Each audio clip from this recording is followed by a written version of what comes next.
Present. So I believe we have everyone present and therefore have established a quorum. And the next order of business is going to be approval of the minutes from the September 9, 2020 meeting. This has been distributed to everyone. And in general, if there are no calls for additions, corrections, substitutions, we can accept a motion for approval and a second, and then we can discuss it further if you would like.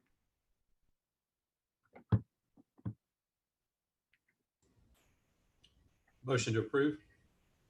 We have a motion, second. Second.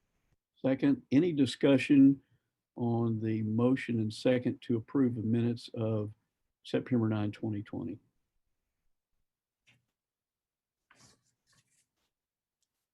Hearing none, we can call for a roll call vote. So Narda, if you'll go through the roll call for us again, please. Certainly. Dr. Drake, Yes. Dr. Gotcher, Yes. Dr. Hurt, Yes. Mayor Jacobs, Yes.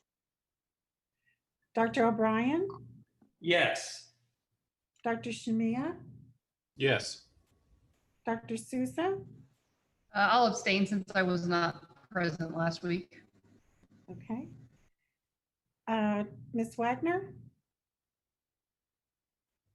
Yes. Dr. Buchanan. Yes. Thank you. 8.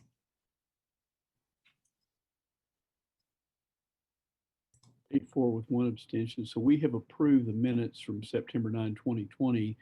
The next item of business is to set the agenda, and you should have before you or distributed to you a copy of today's agenda. In general, any quick general discussion about it, and if there is none, I'll accept a motion for approval of the agenda and a second, and then we can discuss it further if you like.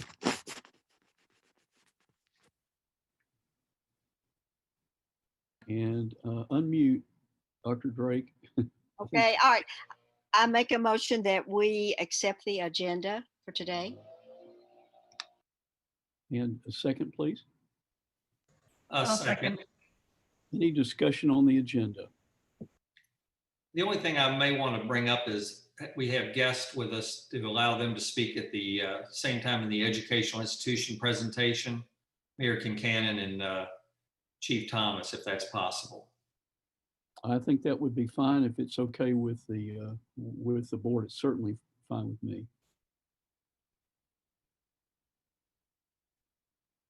Any other discussion on the agenda for today? So we have a motion and a second, and Narda, if you want to go through the roll call for us again. Yes. Dr. Drake, Yes. Dr. Gotcher, Yes.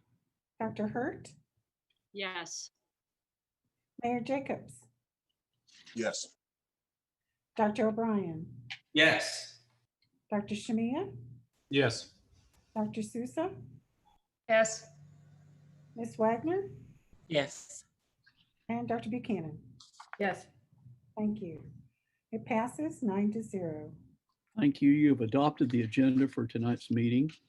So with that in mind, the next item on the agenda is item number 6, which is the Knox County Health Department benchmark presentation by Dr. Buchanan. So Dr. Buchanan, if you would like to proceed.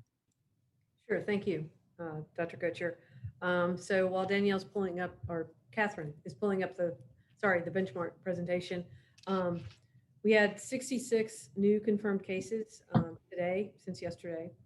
A total of 8,656 confirmed cases of COVID since March. Additionally, we have 327 probable cases. 6,892 of our cases are considered inactive, giving us 2,024 active cases. 315 individuals have been hospitalized at some point in their illness. 29 Knox County residents are currently hospitalized. Unfortunately, we do not have any further deaths to report today, so keeping our total of 67. So our first benchmark. sustained reduction or stability in new cases for 14 days. Last week, we saw 5 consecutive red flags. This week, we have seen 2 red flags. All of this indicates statistically significant increase in cases. Because of this, we are representing this benchmark as red. Our second benchmark, community-wide sustained and increased diagnostic testing with consistent or decreased test result reporting turnaround time. Over the 14-day evaluation period, we did have a 3-day red trend in lab turnaround time. But since September 4th, it has remained around a 2-day average. Regarding testing, we saw some consecutive red flags for the number of tests conducted, but overall, the number of tests conducted week to week continues to trend up.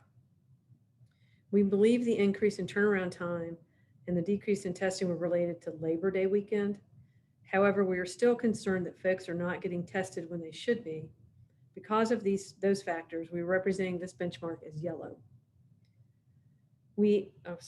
On our third benchmark, sustained or increased public health capability. For this benchmark, we aim to initiate investigations for new cases within 24 hours and for close contacts within 48 hours. We've added a few new team members into our epi support team from last week. With this team, we continue to be able to initiate investigations in the desired timeframe. Because of this, our benchmark continues to be represented as green.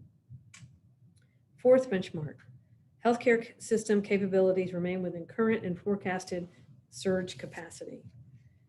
During this timeframe, we saw red and yellow flags noted for ICU beds and ventilators. 2 yellow flags were also noted for positive inpatients, but they were not on consecutive days. After speaking with our hospital partners, they stated their benchmark should be represented as yellow. Our fifth benchmark, sustained or decreased COVID-19 related death rate for identified positive or probable cases.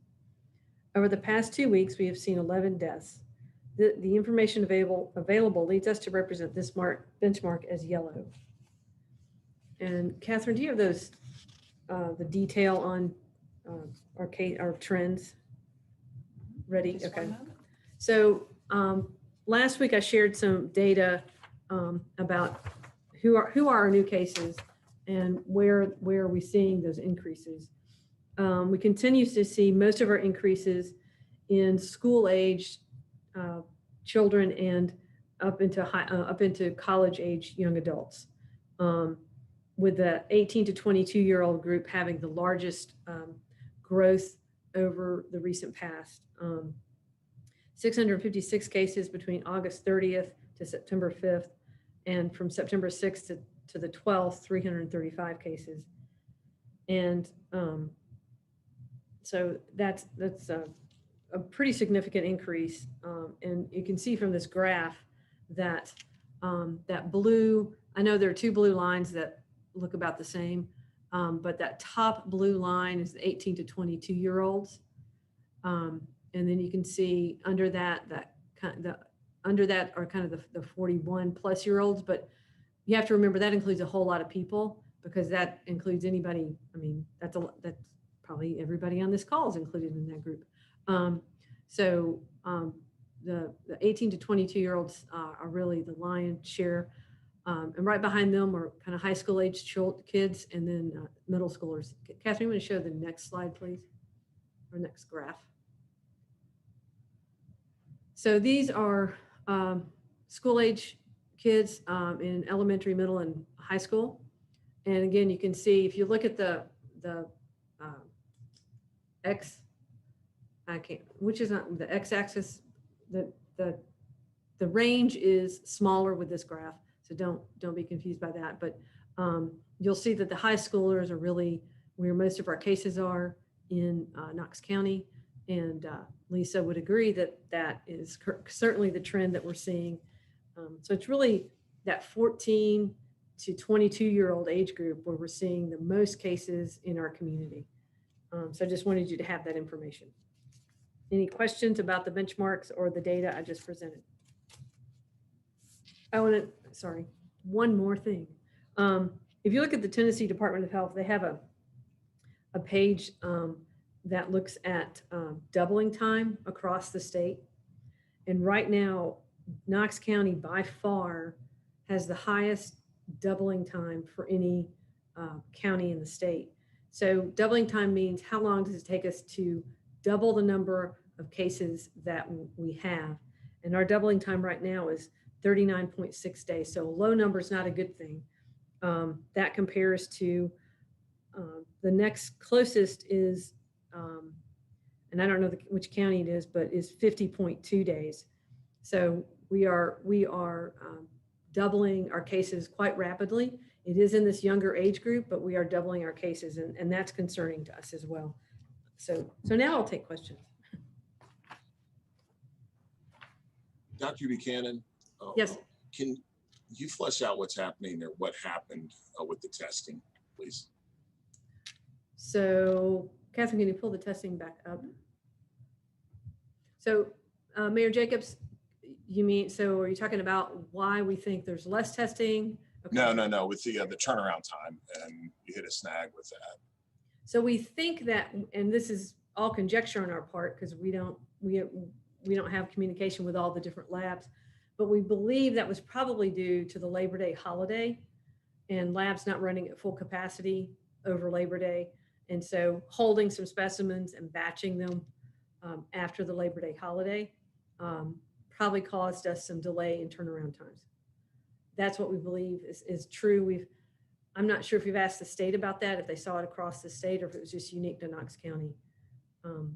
We didn't really see a lag in our turnaround time for the labs that we drew, but we also, well, we were here. So we were here and getting our results. So as far as the labs we use, we didn't see that, but we did see it across the county that there was some delay in turnaround time around that time frame.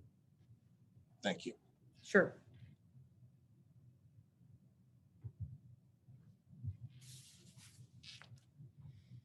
Any other questions or comments on the Knox County Health Department's data for this week?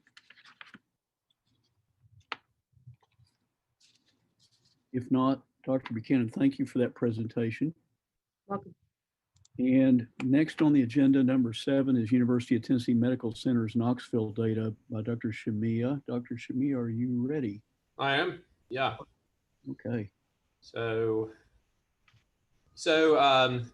again, will be a lot of this will, or some of this will portray some of the things Dr. Buchanan just did in a different way. Also, I'll have just a few things along the way that I think are pertinent from, I had the opportunity to learn a few things from Dr. Burks yesterday, who was on campus, and I'm going to interject those things as I go. Next slide, please. So the hospitalization correlation to cases looks similar. No big news here.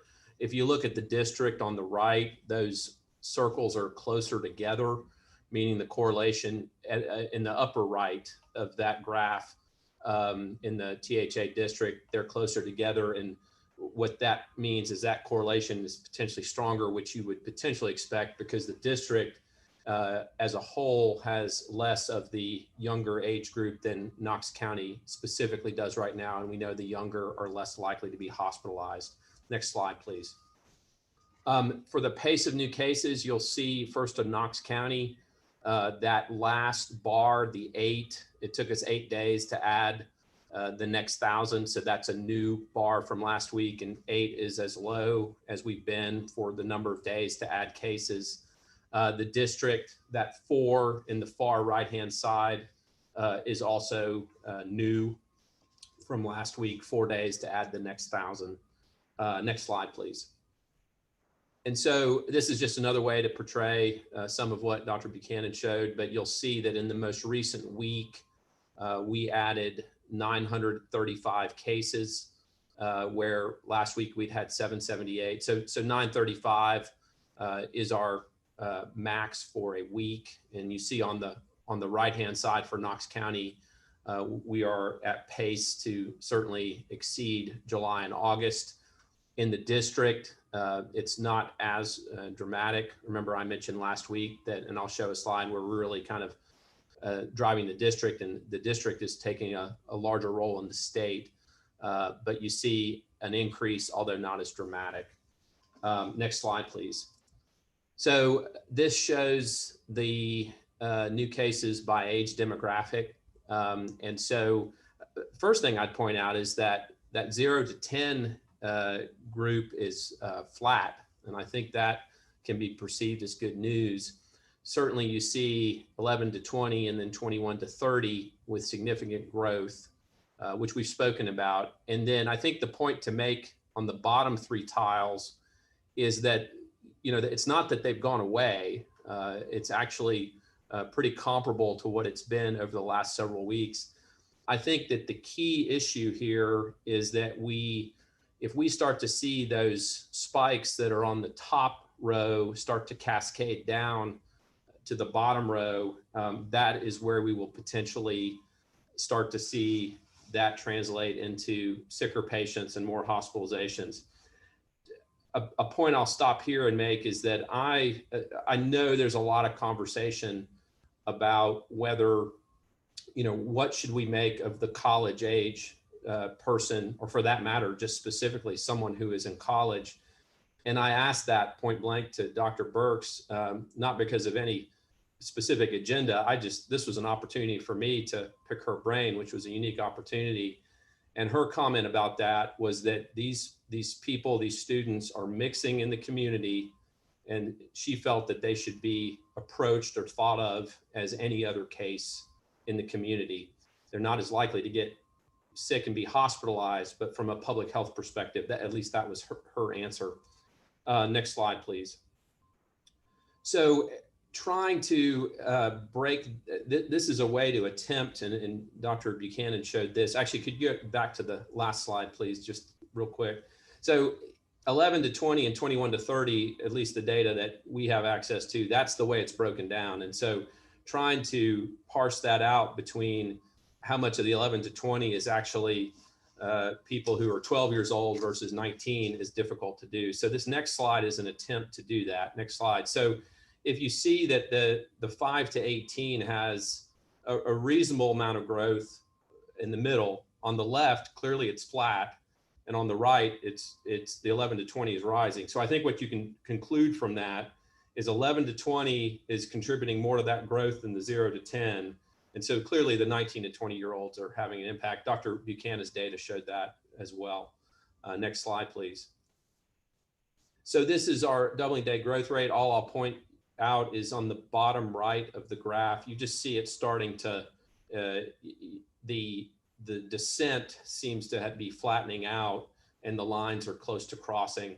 So that's the sign that that the doubling day growth rate would start to rise on this graph, which is compatible also with what Dr. Buchanan said about what our current growth rate is. Next slide, please. So this compares us to the other counties. I pointed this out last week, so it's not brand new, but you see that Shelby and Davidson have had at least 1 week spikes. We don't know to what extent that's going to persist. Hamilton on the way down, and then that's just the same graph I've already showed you of Knox County. Next slide, please. So this is something new. This shows the entire district as a portion of all of Tennessee's new cases. And the red dots are a 7-day moving average, and the blue is the actual daily percent of cases. And so what that shows you is that certainly in the beginning of this, it was all Middle and West Tennessee that were driving, but the THA Knoxville district, as it's defined as those counties, has an increased proportion of the entire state's new cases. Next slide, please. So then on hospitalizations, here you see that Knox County, these are new hospitalizations. So in the past week, it's very comparable to what it was the week before. You see that September is on track to, it would seem, exceed August, but would not appear to exceed July. And then the district, this time it's more accentuated, but again, you would think that there's more of the at-risk population in the broader district, relatively speaking, than just in Knox County based on what we've seen about the recent cases. I don't think it's probably not useful to overthink this. I mean, you can try to explain anything. So, key being is just the data is the data. Next slide, please. So Dr. Buchanan mentioned Labor Day and the possible issue with testing. We also noticed definitely a reporting issue from hospitals around Labor Day. And remember, this is the census. So this is the number of people in the hospital in all those counties on all these days, whereas before it was new hospitalizations.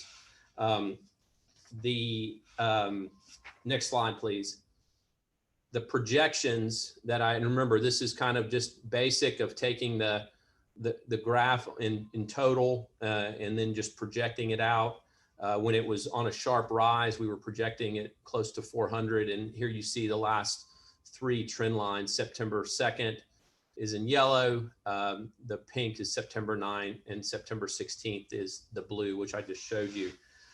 This was the other piece where I specifically asked Dr. Burks and about just the significance of this, and we've said in this meeting multiple times that this is the most lagging. This and mortality are the most lagging metrics. So what we do today may affect hospitalizations, not today, not tomorrow, but 4 weeks from now.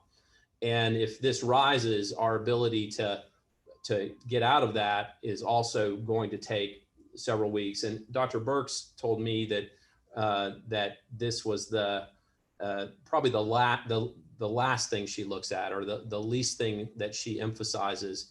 We're focused on it, and I'm certainly focused on it in my role, because we want to make sure that we have, as a community, the hospital capacity to take care of sick patients. Next slide, please.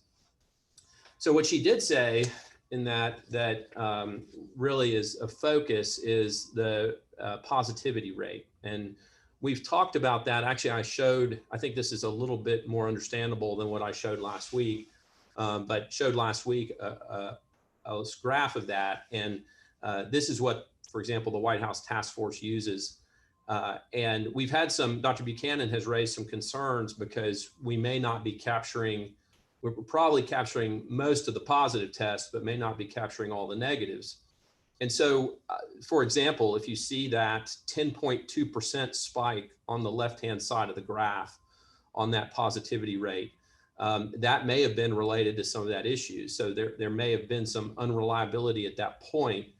But what I see here as something potentially useful going down the road is the trend of this, I find to be much more reliable and helpful. And so you see how we did have a positivity rate in the left-hand side of 2.2 to 3.9%.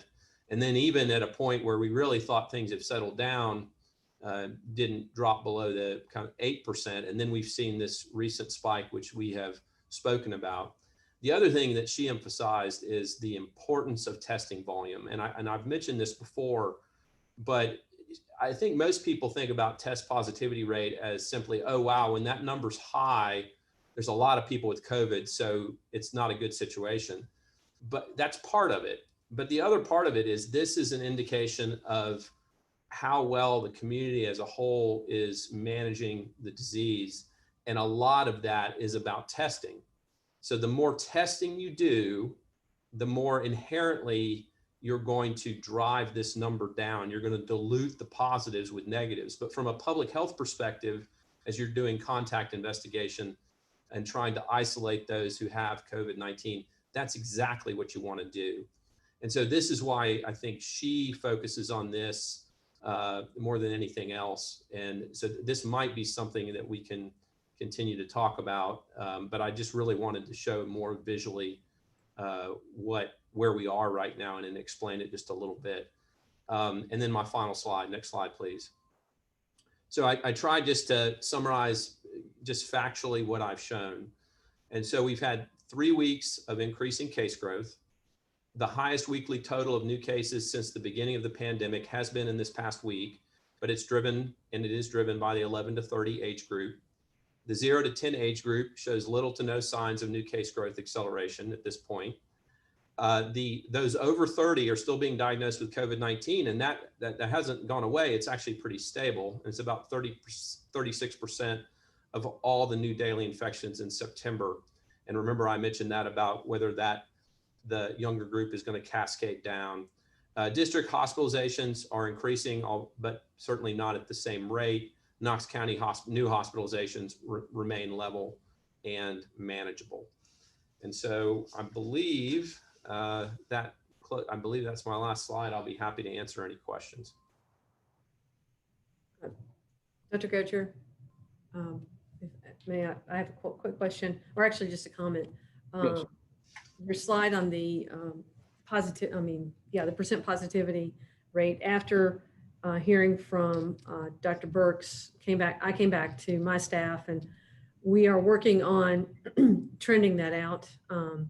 We'll be using the state's positivity rate because they publish that regularly.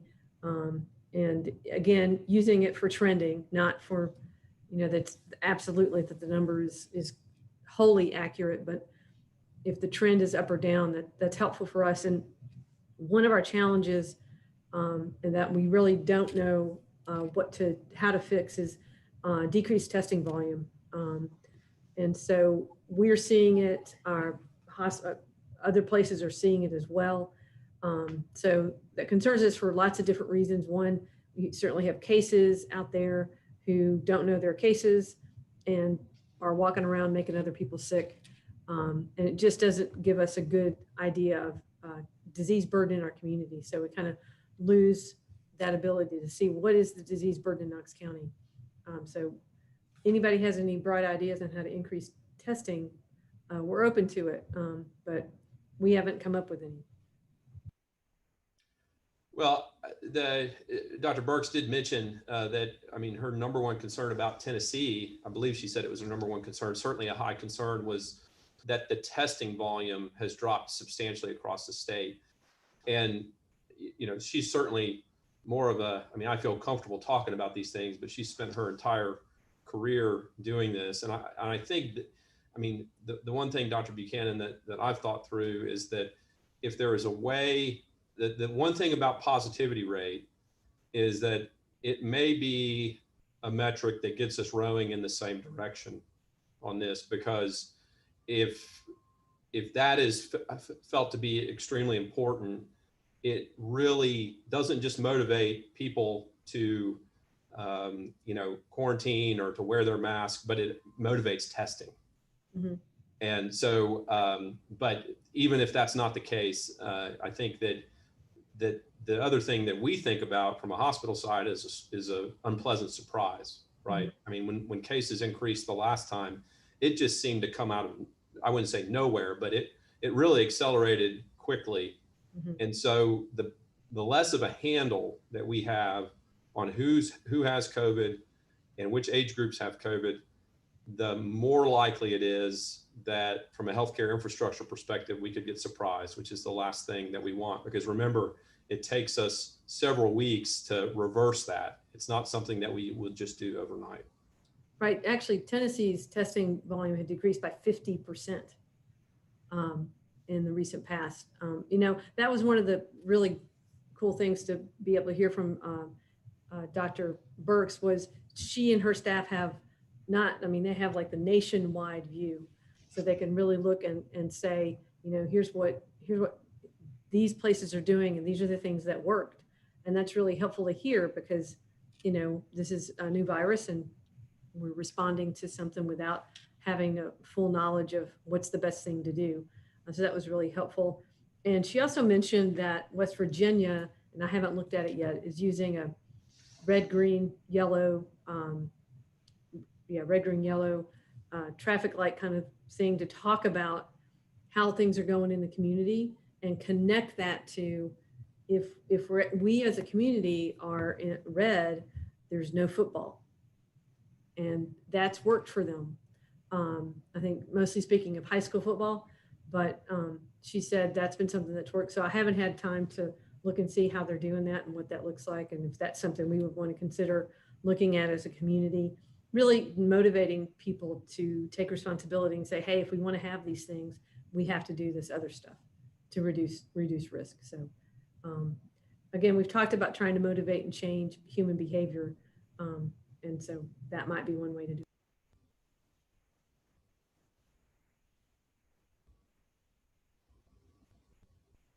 Any other comments, thoughts on the UT Medical Center presentation? Dr. Shamia, anything else to add to the discussion? No, sir, not for me. Okay. Well, we always, as always, really appreciate the thoughtful work that goes into that. Appreciate your presentation.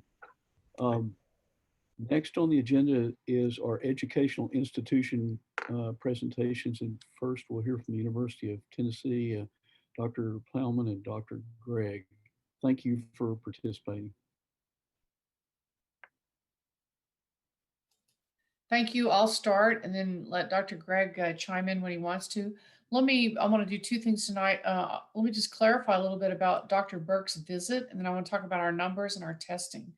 So Dr. Burke's office reached out to us on Friday. She is sweeping the country. She's been to 28 states. She and Dr. Aram Zaida, who is epidemiologist, are driving all over the country. And since universities have been back open, they have made a point to visit the big flagship universities in kind of college towns everywhere. And she's now visited 6 in the SEC, and honestly was very complimentary of the SEC, more so than schools all around the country. I like that part. But she's got so we had 2 meetings with her. One was a meeting with my team, leadership team, just where we could talk about our numbers, our planning, our testing approach, our challenges. It was a wonderful, wonderful conversation. And then she asked for a meeting that included stakeholders. And so I was so grateful that Dr. Buchanan, Mayor Jacobs, Mayor Kincannon, and Dr. Shamaya were able to come, really representing the larger community.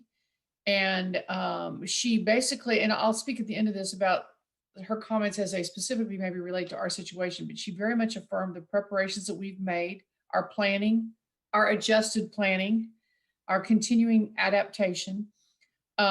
We described our expanded testing strategy, which I want to share with this group tonight. And she was very supportive of that, had some ideas about it too. And really was able to share broad trends, best practices. She's been to every major university just about in the country. And she said there's kind of a buzz about it now. The other UT called her and they want her to come there. So she'll be going to Austin, Texas, I think later this week. So let me talk first about our data. So I believe that someone is here who's going to pull up my slide. So I want you to take a look at the slide that represents cases as of yesterday. So I'm trying to breathe and not to get too excited, but I'm very happy with the look of that curve right this minute. Now, what happened there? So that number now, as of late yesterday, that's 499 active cases, 486 students. 182 students dropped out because they've recovered, they've gone through their 10-day period. So yesterday, we only had 24 new cases reported. So that, is one of the things we want to see. We know it's going to go back up again because we're going to do some testing that we haven't been doing, and I'll speak to that. But for today, I'll take that. That's really, that's good. The next slide shows you the other things that are on our website, and you can always look at them. This is the total number of students in isolation. We are really concerned about the number of students. That number there today, as of yesterday, was 1,784 people, 1,684 are students. We have a total of, I think today's number on employee is 13 employees, 1 faculty member, and 12 staff members. One of the things we've noticed is that as children have gone back to school, families are being affected with, and that's pretty much explains most of our employee cases. We've had no cases traced to a classroom or to an office situation. The next slide will show you again, just really quickly, why people are isolating. That wheel doesn't really change. The biggest one is always because they're a close contact, and that's our quarantine number. So as I told you last week, we made the decision to empty out a dorm and create an isolation dorm. So we emptied out Massey Hall. I think the last of them left today. And that's the first time we tested every person in that hall. Up to this point, we've been following CDC guidelines and testing people with symptomatic symptoms, and then students who are close contacts. In this test of every single person in the hall, we found a 7 to 8% positivity rate. These are all asymptomatic students. So they've all been moved to isolation spaces. Their roommates, if many times the roommate was also positive. If the roommate wasn't positive, tested negative, that roommate is now in quarantine. So that's our first look at, speaking of the positivity rate that Dr. Shomea was talking about a minute ago. We hope that that is higher than other dorms because that we had the most students voluntarily come to the health center for a test from that dorm. So our testing strategy going forward, our next question is, how representative is Massey of our whole campus?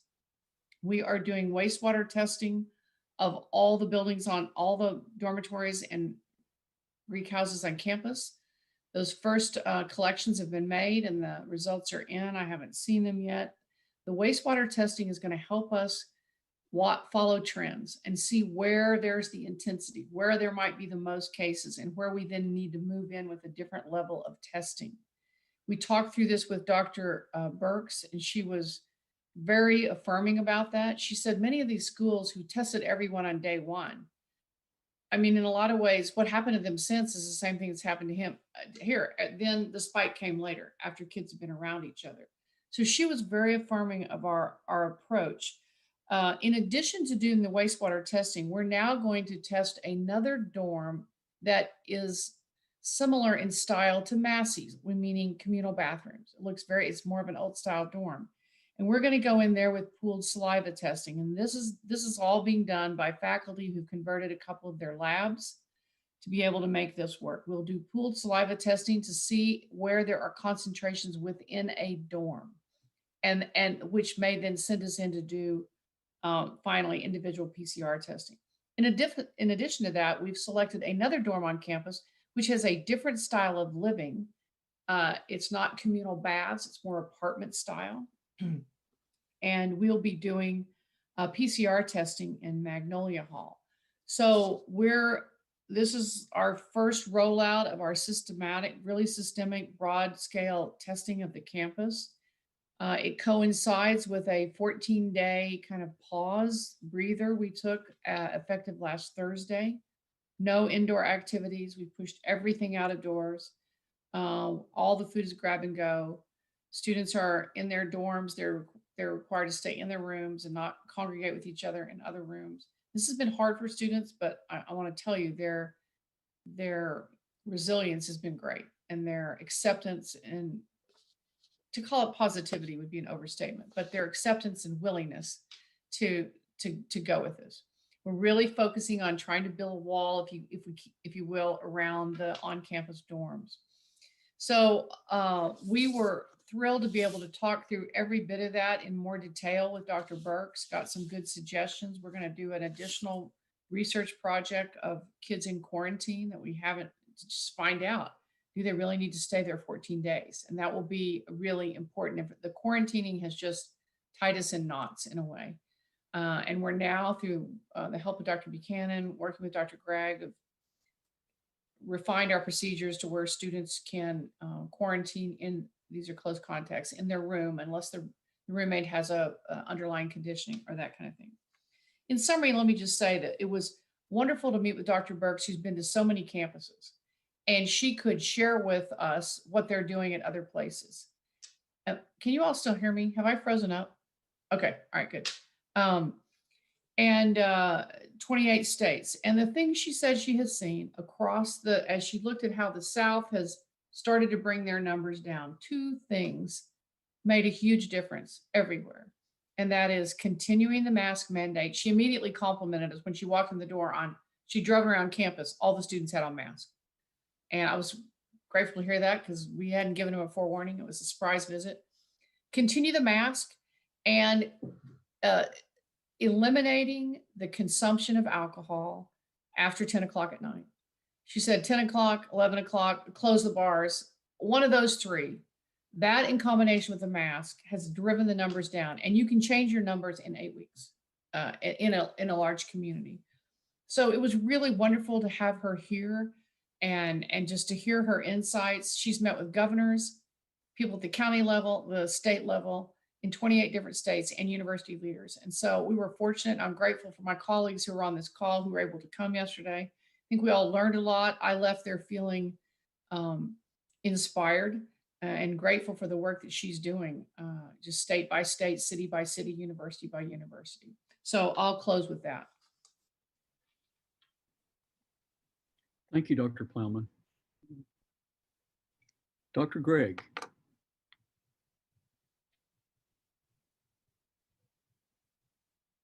So I was certainly pleased to be there yesterday with Dr. Burks and to be involved in the discussions that we had with her. I am, as Dr. Plowman is, I'm concerned about the numbers that we've recently seen here on campus. Our goal is to make every effort to keep the campus open, keep our students here. We don't want to be sending our students back home with illness. So I think that as we continue to remain here on campus and students are participating in activities throughout the community, that it's going to be important that we try to mitigate as best we can activities that they may be involved in that could take that spread further out into the community, and especially to our more vulnerable populations. So anything that the Knox County Health Board could do to help us in that regard would be greatly appreciated. Thank you. To the board, any questions, discussion on the report from Dr. Plowman or Dr. Gregg?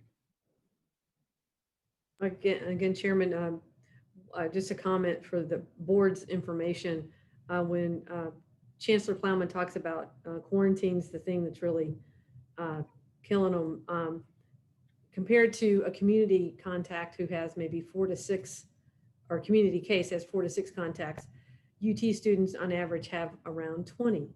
You know, we were all in school. It's a very social time in your life.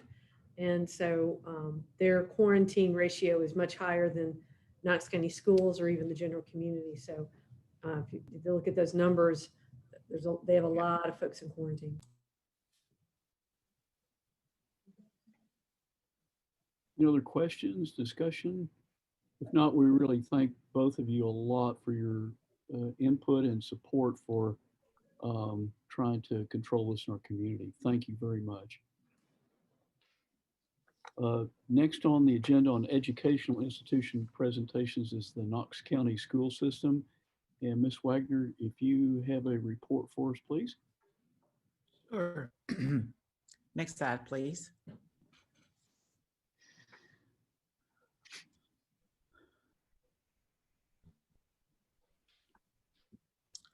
So this is kind of the same as, well, it is the same. We talk about the dashboard, and this is yesterday's. And so we have 33 students who are active cases and 9 staff.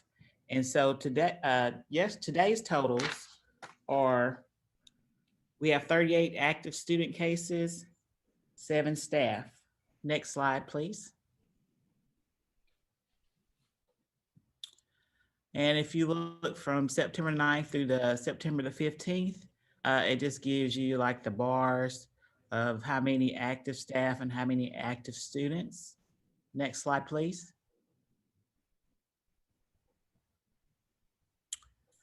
So September the 15th, recovered students were 86 and recovered staff was 90.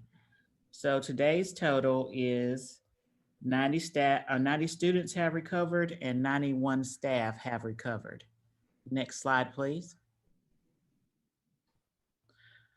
So this just gives you a more detailed description from September the 9th to September the 15th of recovered cases. Next slide, please. And this is the 15th, September the 15th, with the students in isolation and quarantine and the number of staff through September the 15th. And so I'm not going to read that to you, but today's total is 842 students and 60 staff. Next slide. And this just gives you a picture of September the 9th through September the 15th, the number of people in isolations. The light blue graph is students and the dark blue is for staff. Next slide. And these are the metrics for September the 15th: student attendance, teacher and school staff attendance, and etc. Next slide, please. And this gives you the detail of which what each metric means, like the green attendance rate of 93 or greater. Yellow is attendance between 90 and less than 93%. And red is an attendance rate of less than 90% based on historical data. Next slide. So I think one of the board members had a question about teacher absences versus 2019 versus 2020. So in August 2019, there were 3,060 absences. And in September of 2019, there were 1985, totaling 5045. And so this year, in August 2020, 2291, and in September, 1804. And I would like to say that these absences it really is a mirror image of last year, but the absences could be related to anything. I mean, not just COVID, but teacher absences could be related to anything. Next slide, please. And Dr. Gotcher had questions about how do we know that a student is participating in online learning. And so for virtual students, all students must sign in and participate in virtual learning lessons with their assigned teacher each day at school. And for quarantine students, all students must sign in and complete assignments provided to them through the KCS online platform. And when Dr. Buchanan was doing her presentation, she mentioned that most of the cases in Knox County schools are seen in high schools. And I just want to say that I really agree with that. So I think that's the end of my presentation, and I'll take any questions if you have them. Thank you, Ms. Wagner. Any questions, points, discussion about Knox County Schools data? Lisa, can you elaborate a little bit about, so the dashboard you show us and the metrics that you show us for the, I forget, the red, yellow, green stuff. Yes. That's for the whole district, but Yes. you also look at each school that way as well, correct? Yes. So that can be applied to a particular school.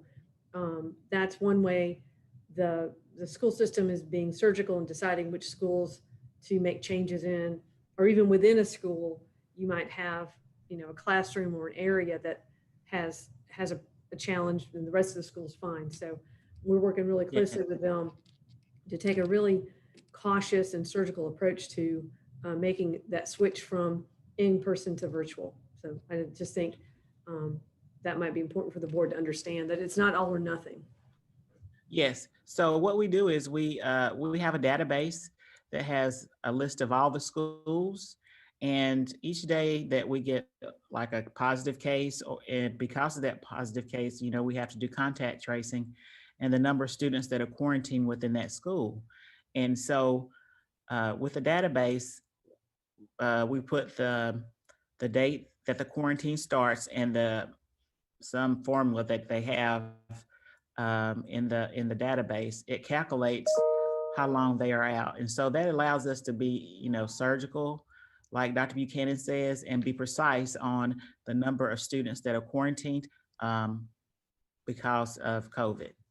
So, and we do that every day, and the new numbers are uploaded at 4 o'clock on the dashboard. So we really have a bird's eye view of what's going on throughout the district. And when we see something, that's not quite right, we talk to Dr. Buchanan and her staff, and they help us navigate that. So we really appreciate that very much, because we couldn't do it without Dr. Buchanan and her staff.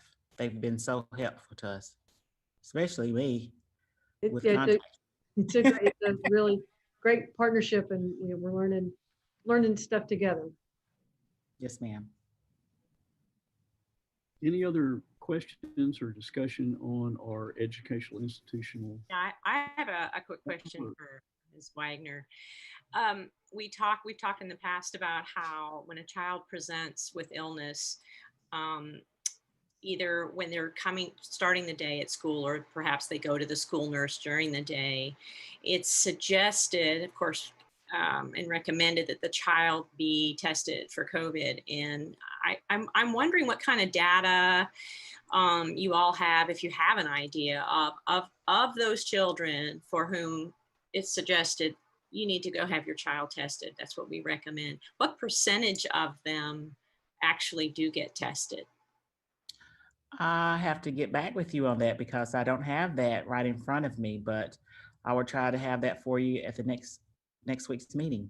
Sure. And of course, we understand, the challenges for families having to come get a sick child, take them home, take them to the doctor where they're going to get tested, and miss work and that kind of thing. But I'd be curious to know how, what those numbers look like. The good news is it looks like attendance is stable right now. You've not gone below that 93%. You're still in the green zone. That's my understanding. So that's good. Yes, it is. Any other questions or discussions? If not, I have a question both for Dr. Plowman, Dr. Gregg from UT, and also to Ms. Wagner at Knox County Schools. And that is, in the data you have presented, have there been any hospitalizations of any of the patients? I'll speak for UT and maybe Dr. Gregg. I'll let him speak. To this point, we're aware of 2 hospitalizations of students. We're somewhat at a disadvantage with not being directly related to UT Hospital or any of the surrounding hospitals. The only way that our institution is aware of someone being admitted to a hospital is if the student chooses to make us aware of that. And so we may certainly have had other students that have been hospitalized here or in other areas, maybe back at their homes, but we wouldn't be aware of that unless they choose to notify us of it. Thank you. And for Knox County Schools, Staff or students? okay. We did have one staff that was hospitalized, and that was in July. And of course, they have since recovered. And as far as the student, I'm not aware of any. I know there was a student that was in the hospital for some other condition, and they were tested, but I'm not sure. I never heard of the result. So if I haven't heard about the result, I'm assuming that it was negative. Thank you. Thanks for your input. Yes.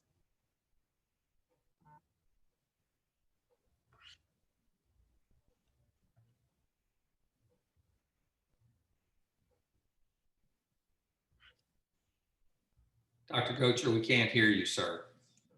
I've muted again. I was thanking everybody for their input and presentations. Thank you. Thank you. Next on the agenda is item 9, which is COVID-19 face covering regulation, which is 2020-1 up for review and discussion. Order, I believe we asked earlier if Mayor Concanon and I think is Chief Thomas also on. If they wanted to speak, they could speak now. Oh, that would be great. Sure. That would be fine. So who would like to go first? Mayor Concanon, would you like to speak first? Yes, I'd be happy to.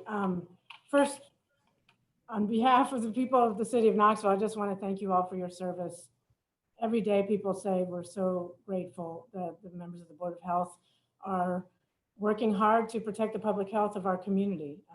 And we know that you're all doing this as volunteers and on top of your many other responsibilities. So thank you. And also we recognize that when you're successful, it's hard to measure lives saved and suffering spared. But the mask mandate, I am confident, has made a big difference in our community. I'm really grateful that you have made that happen, and the community is really following your regulation on that. And I see it all the time, and grateful for all your communications on that. I also just wanted to say thanks to the Chancellor Plowman and to Ms. Wagner for your reports from the schools. That's obviously a county function, but I'm a parent of a Knox County school student, and obviously have a long time interest as a 10-year member of the school board and in the health and welfare of our schools. Every day, it seems like every day I get an email from my daughter's school saying there's been new COVID cases. So I hope they're getting tested, and I hope that they do not end up spreading it to their family and other members of the community. But I do think, as much as we've been focusing on some of the stuff happening at the university level, it seems like there's some growing cases, as Ms. Wagner described, in our schools. So anyhow, just wanted a note of appreciation. I wanted to just also say, and as you get into your conversations later, both Chief Thomas and I are here. There have been a lot of community discussions about enforcement, and I just wanted to say the City of Knoxville and Knoxville Police Department are ready, able, and willing to help with enforcement of all Board of Health regulations. So just wanted to say that publicly, and when you guys get into more detailed discussions about any revisions to regulations you may choose to adopt, we're here to answer any questions you might have. Thank you very much. Chief Thomas? I can't add much to that other than to thank you all for the work you're doing. I know I followed some of your meetings and they've been long and arduous, and wanted to thank you. And on the other end, as a parent of a UTK student who lives on campus in a dorm, I appreciate Chancellor Plowman's input as well in all she's doing for those students. So thank you. And I echo everything that Mayor Kincannon said, that we stand by ready and willing to help, and any enforcement action we can take at the request of the board. So thank you. Thank you. Any comments, questions for either Mayor Kincannon or Chief Thomas from the board? I have just one question. I also like to ask, Mayor Jacobs' thoughts on what happened with Dr. Burks from his perspective, as well as from Mayor Kincannon. And then the last thing I'd like to throw out there for Chief Thomas, and I had made a request to see if we could have the sheriff, the chief, and the chief from UTPD, at least invited. But just to say, as we go forward, we will, I think, need help. And I just want to see, can you help us? And are you available to help us? So if you want me to, I'll go first and respond to that very quickly. Yes, and we are planning on meeting, and I'm getting ready to send out. I have talked with Chief Lane. I'm going to hopefully talk with the sheriff as well, and planning a meeting tomorrow to discuss anything that happens tonight and how we can work together to work on those initiatives and enforcement. So yes. Thank you very much. And I just wanted to give Mayor Jacobs a chance to say something too. I like hearing from him. Well, Dr. Burks was very complimentary of all the schools throughout the Southeast, throughout the Southeastern Conference, something that we, as rivals with all these different schools, that was a little hard to take, but she was very complimentary actually of the SEC schools as compared to other schools around the country, as well as the efforts that UTK is making. They have a great plan in place, and they are doing a very good job with that. There are things, of course, that she would like to see as a doctor. Things like more testing, as Dr. Buchanan said, that one of her primary concerns was the decrease that we have seen in Tennessee statewide with testing over the past several weeks. And she did talk about and talk about the bars and alcohol sales and consumption and what other places are doing. Overall, again, though, really it was a very good meeting as far as comparing what the Southeastern Conference, the schools in the Southeastern Conference, and particularly the University of Tennessee, Knoxville, are doing with other schools around the country. And it's showing. So it was a very good meeting.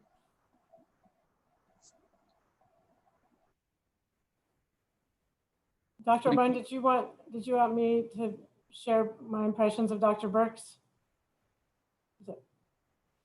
Oh, yeah. Please, sorry. Trying to get to my unmute. Okay. Yes, I was really grateful to have the opportunity to meet her. She was very impressive and very pragmatic in her approach, what works. And she said that, in the southern part of the country, that, we've been able to curtail and mitigate the virus in ways that science has learned how to handle things better. She did very much say that the more testing we can do, the better. And also she had very, clear recommendations on, gatherings and alcohol consumption and how those restrictions and those things have really helped. We don't have to wait and find out what happens. We can see what's happened in other cities and other communities and other states that are very similar to Knoxville and Knox County. And so I thought her recommendations in those areas were very helpful, and we can try to get ahead of the curve and learn from our colleagues and peers around the country, so we can do the right thing. And I was really pleased to hear her encouragement. If I could ask Chief Thomas a question, please. Sure. How have your enforcement efforts gone thus far, and what have you guys been able to do? So mainly what we focused on thus far has been education, simply because we are still trying to find a good definition of a bar. So we focused on that. We've been out, especially on the weekends, seeing what we considered bars if they were open, and we want to send that list to our beer board just to let them know what was going on. So it's mainly been in education. And so if we can get clearer definition, clearer direction, that will help tremendously from the board. And that's what I hope to discuss tomorrow with my colleagues. Thank you. Any other discussion on those presentations? If not, our agenda item is number 9 again, which is the face covering regulation 2020-1 up for review and discussion. And Dr. Buchanan, I may need to have you help me with this because my desk is inundated with all of these regulations. What is the expiration on the mask mandate? Is it coming up? Is it still? There isn't one.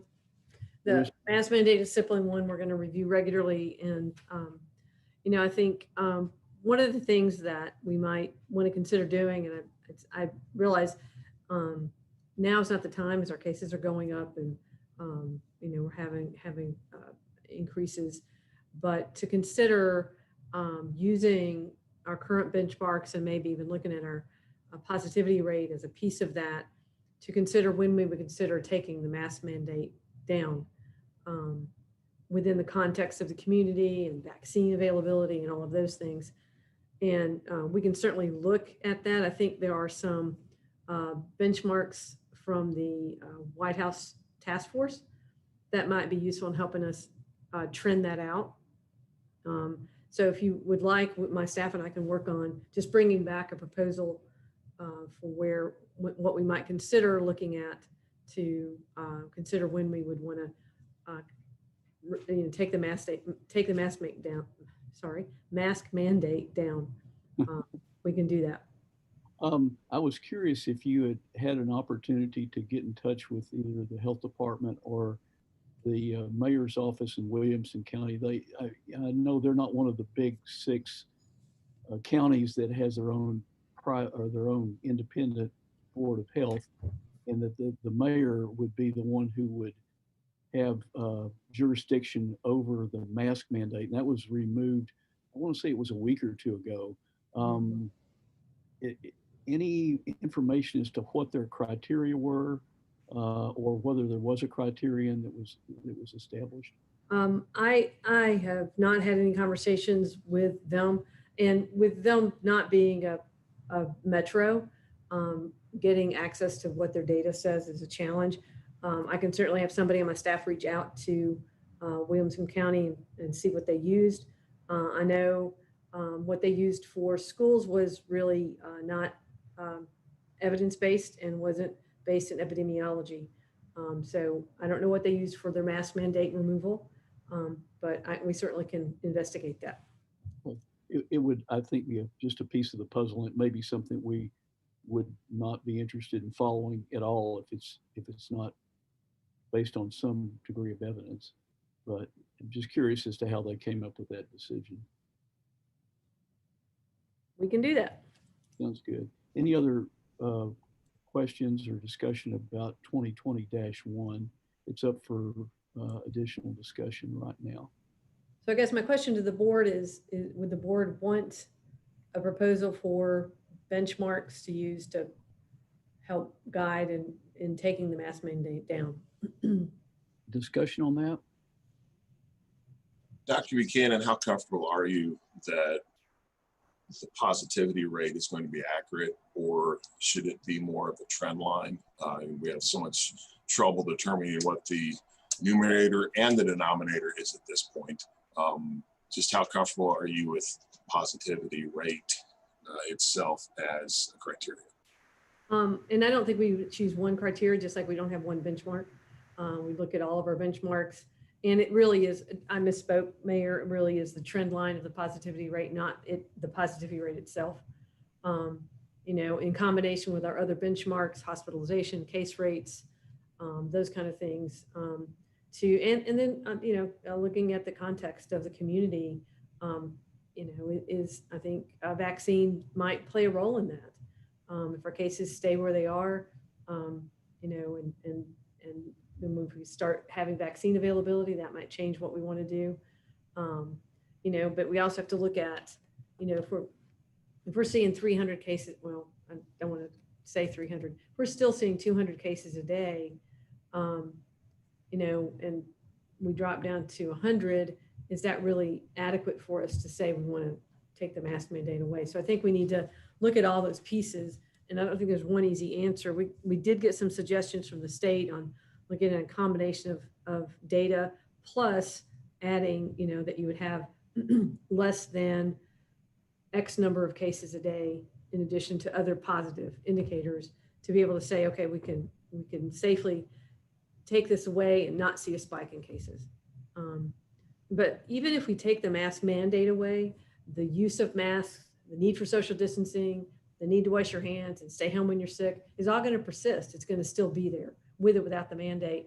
That's going to be part of our lives for a long time, because even when vaccines available, it won't be available to everybody right away, and it'll take a long time to get the population vaccinated. So, but I'm happy to pull that together and come back with a proposal if the board would like for consideration.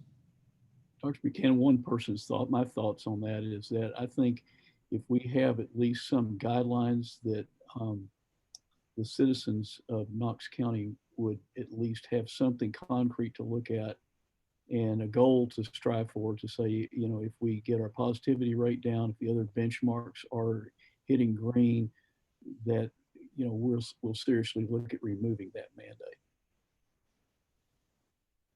Dr. Gocher, can I make a comment? Yes. So I'm in agreement with the direction of this discussion. I do think, for example, just testing volume, even though it's partially embedded in positivity rate, as already said, that if we're going to have more than one tracking testing volume, again, how do we keep rowing together to motivate getting testing done? That would be another important one. The other thing is that depending on whatever sort of regulations end up existing, this conversation doesn't just apply to masks, for example. So I could see a situation where things get unwound in reverse order, and that there'd be different thresholds of this trend line. And I agree, it's a trend line. It's not an absolute, that you just go in the reverse order of whatever you did. And so I don't know that this is just specific about masks, because I think mask would be in all likelihood, the last thing unwound. But also to Dr. Buchanan's point, there still would be a lot of encouragement for people to wear those masks.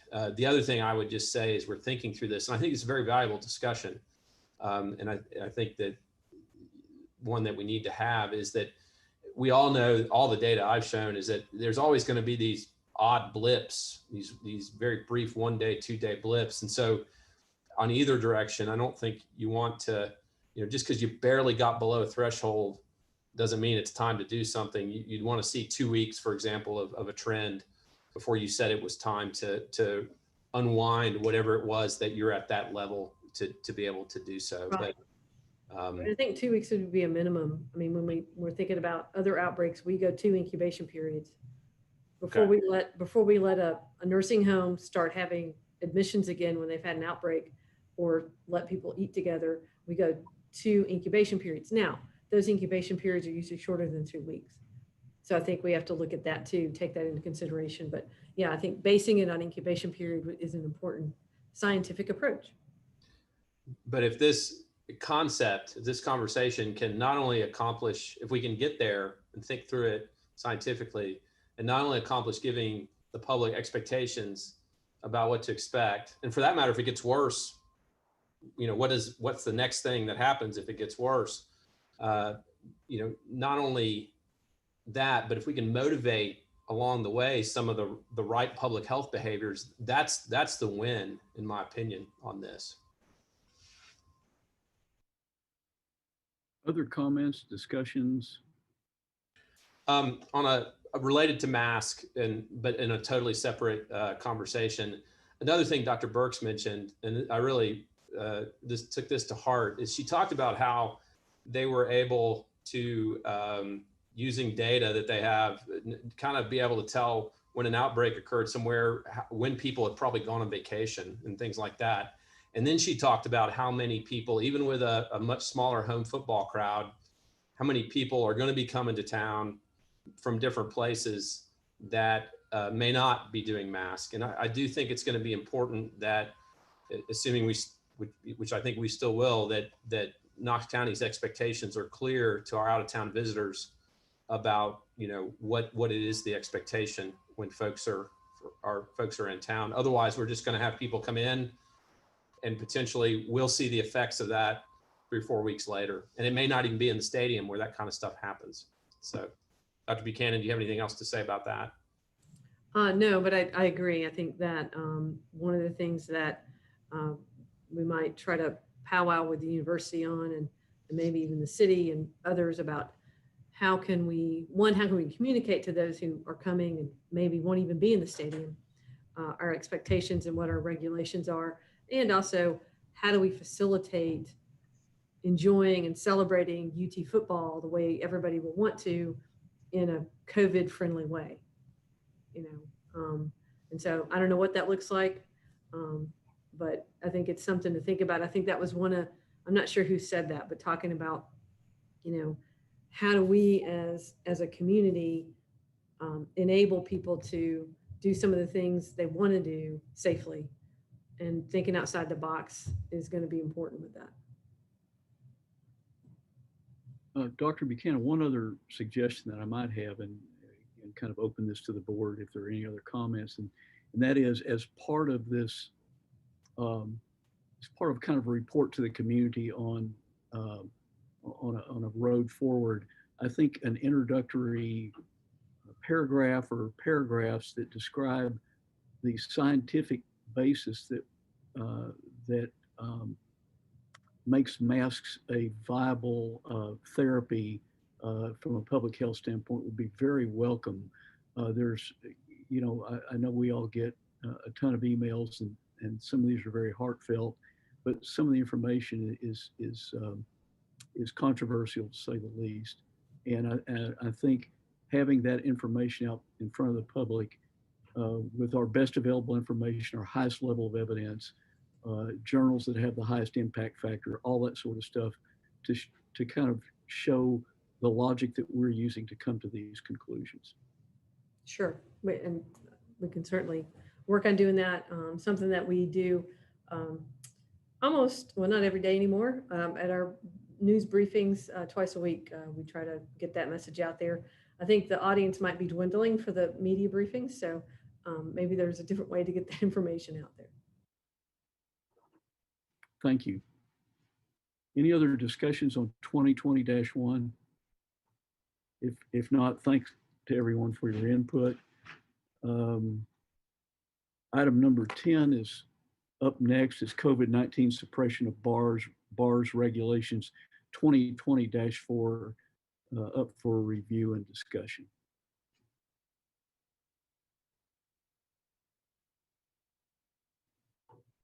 Any comments, discussion?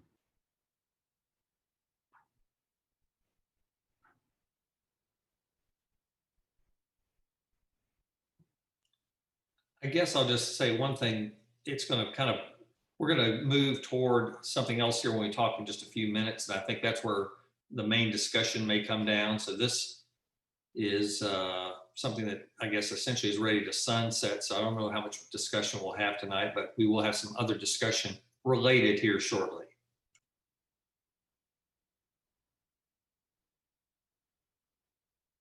So,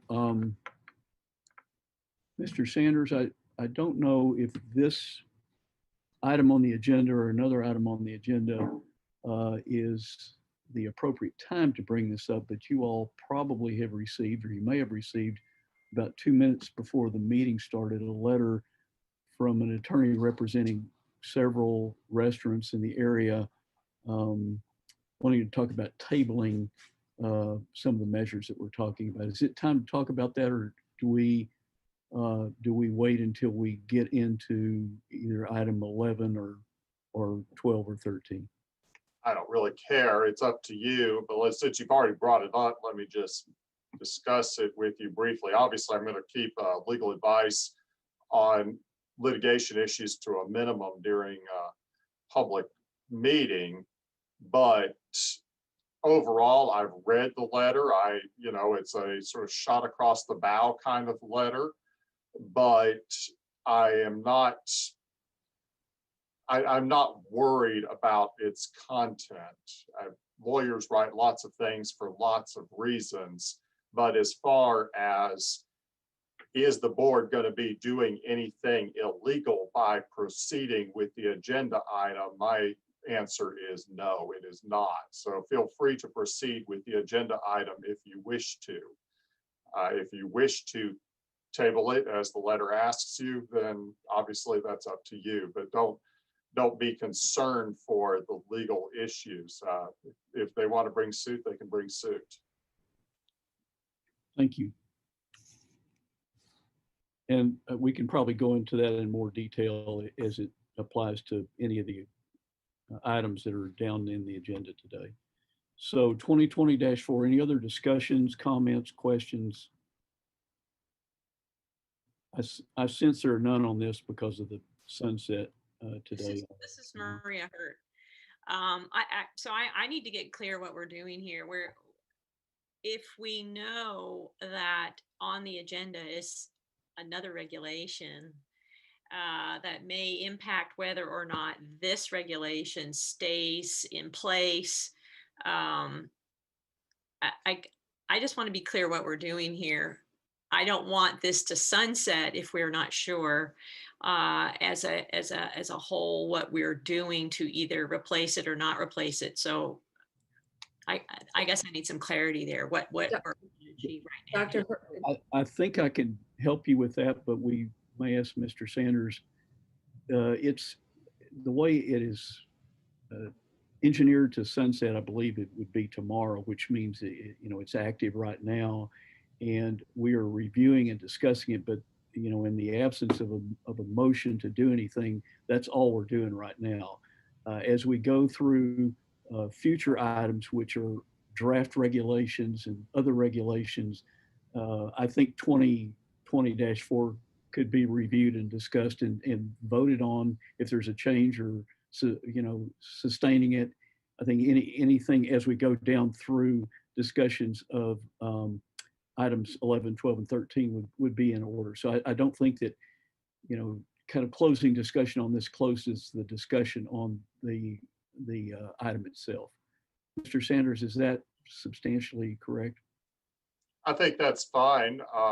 Technically, there's another way you could do it, which would be to move, if someone wanted to move to extend 2020-4, you could move it, get a second, and then table it pending the further discussion.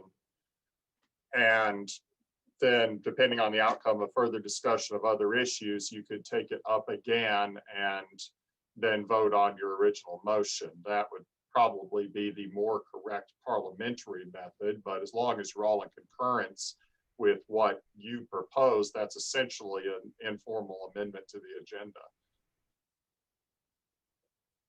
Discussion? Okay, that makes sense to me. Thank you. Okay. I agree. That makes sense. Okay. Reasonable. Great. So next item on the agenda then, if there's nothing else on that one.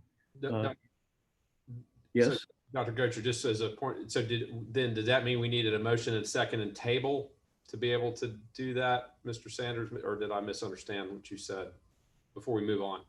I said that's one way to do it, and probably technically the parliamentary correct way to do it. However, what Dr. Gocher suggested of simply discussing the other issues in order and taking up a motion on 2020-4, which I suppose could technically fall under new business also, okay, is not improper as long as everybody's in concurrence with it. This is your meeting. Okay, understood. I apologize.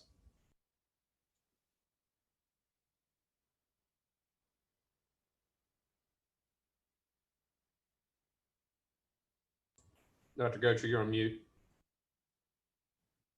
Too many times.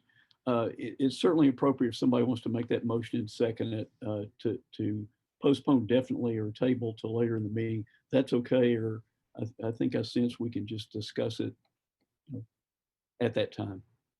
It's up to you guys, whatever you'd like to do. We're okay to proceed? Proceed. All right, great. So next on the agenda is number 11, restriction of all alcohol sales and consumption after 10 p.m. For review and discussion. I'll go ahead and start off. After what's been going on, we know that the community of downtown and around the university has been of some concern. I, as one member of this board, do have the concern that, as Dr. Burks has talked about, that we need to look at alcohol consumption. I took a field trip on Saturday night across the city late and was able to see how a number of areas around businesses were operating. And I was not happy, to put it mildly, with what I saw. Knox News had a photographer out at the exact same time that documented what I saw. And I saw very large crowds in the strip area. I did not see, thankfully, large crowds in other areas such as Gay Street or the Old City, but I saw bars blatantly open, telling patrons they were going to stay open until 2 a.m. And really concerned me. I saw large numbers of students pouring down the hill toward Lake Avenue and the Strip. And because of that, I think it's time for us to look at some of the things that Dr. Burks did talk about. And therefore, that's why we have 2 draft regulations for us to consider, one of which concerns basically, if you look at it simply, closing of those places that sell alcohol, restaurants, bars, and places that allow brown bagging at 10 p.m. This would not affect restaurants that do not serve alcohol, that don't have liquor licenses. It affects these. It is proposed for a 4-week period. And then the other is on limiting gatherings based on social distancing within small areas to include not only inside, but immediately adjacent outside on the private property of the business. These are not proposed for homes, for private property in that way, not for churches, not for schools. So I just want to bring that up as we go forward. Thank you. So, question to either Dr. O'Brien or question to the board. In crafting the proposed regulation, are we looking at restaurants as strictly closing their alcohol sales and remaining open for food service, or closing down completely at 10 o'clock? The way this is written is that they would close at 10 o'clock because of congregating, and it would be for a 4-week period. Just a quick point of order, we'll need a motion and a second to begin discussion. Yep. So we've had some general discussion. Is there I don't see on the agenda that we have a numbered resolution. Is there a numbered resolution to talk about? We do. It's 2020-5. 2020-5. So we have potential to begin more formal discussion, but we'll need a motion and a second on 2020-5 to begin. I'll make a motion to adopt draft regulation 2020-5. Is there a second? I'll second. So we have a motion and a second, so discussion on 2020-5, please. Dr. Goetcher, if I could start, please. Sure. So thank you. Last week, we were very close to rescinding the curfew on bars altogether. Now this week, we're looking at even stricter regulations. And if we think about what changed, as Dr. O'Brien mentioned, the News Sentinel ran an article with a picture of the activities on the Strip. I talked with the owner of the Uptown Bar and Grill today, which is the restaurant that picture was taken in front of. Of course, the News Sentinel did not go inside and talk to him. They did not go inside the restaurant. They took the picture outside. Their capacity is 500 people. They limit that to 200 now. People have to wear masks. They have to sit down. If they're not wearing masks, they are told they have to wear a mask. If they don't want to, they're asked to leave. This gentleman's name is Nathan Queen. His mortgage is $8,000 a month. He has 44 students that work there part-time. Now you might be saying, well, you know, if you're it's the curfew, you're not closing altogether, how much does that impact him? But with all the things that have gone on thus far, and we're looking at the economic impact that COVID has had, as well as the restrictions that we have placed on businesses, all of these restaurants and bars are running at very thin margins. Mr. McQueen has lost a tremendous amount of money this year, and that hour or so that he has left is money that he and his employees need to survive on. This time, there's not going to be any federal government program that's going to step in and pay for people. It's the PPP that we saw last time. There's not going to be any of that. They're going to be on their own. Whatever is done to harm those businesses is going to be absorbed by the owners and by the workers. Everybody on this board, including myself, has a job that we will go to tomorrow. Some of them may not, because of the actions that have already been taken and any actions that may be taken in the future. When Dr. Burks was talking about alcohol sales and the consumption of alcohol, it's somewhat conjecture. And we all realize that, because when we do our own, when Dr. Buchanan does their contact tracing, it doesn't come back to bars, okay? It comes back generally to family gatherings. And that's what Dr. Burks said as well. Family gatherings are a huge issue, but it doesn't come back to clusters at bars. Now we can say, well, people don't know who they're standing next to at a bar, sitting next to at a bar. A lot of the bars in our community, a lot of the restaurants, you see the same people there all the time. I talk to people that frequent those establishments, and they kind of have the same crowd. So it'd be the same as if they were at other establishments. They know who the people that they are sitting next to in many cases. I worry very much about the enforcement on this. Across the country, we have seen that confrontations between the police and the general public, at this point in time, we don't need to do that unnecessarily. Okay, and I appreciate Chief Thomas. I appreciate everybody in law enforcement for all that they do, and they do a lot. We don't need to burden them with unnecessary confrontation, which could lead to some real problems.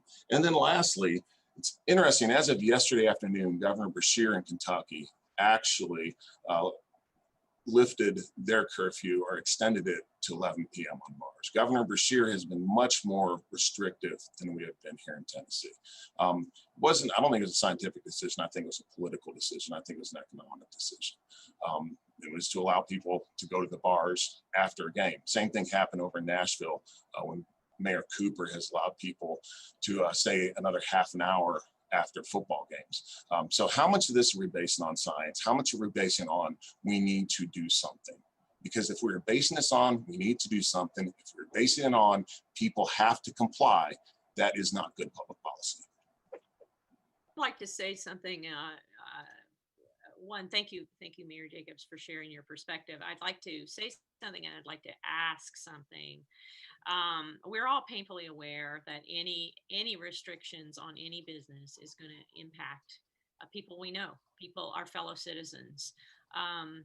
So we don't take anything lightly, but in terms of making the decisions that we do, they are based on science. We know that, we just know this, that alcohol consumption inhibits people's ability or interest to observe the 5 core actions. I saw those pictures in the Knox News too. It was more than one just facility.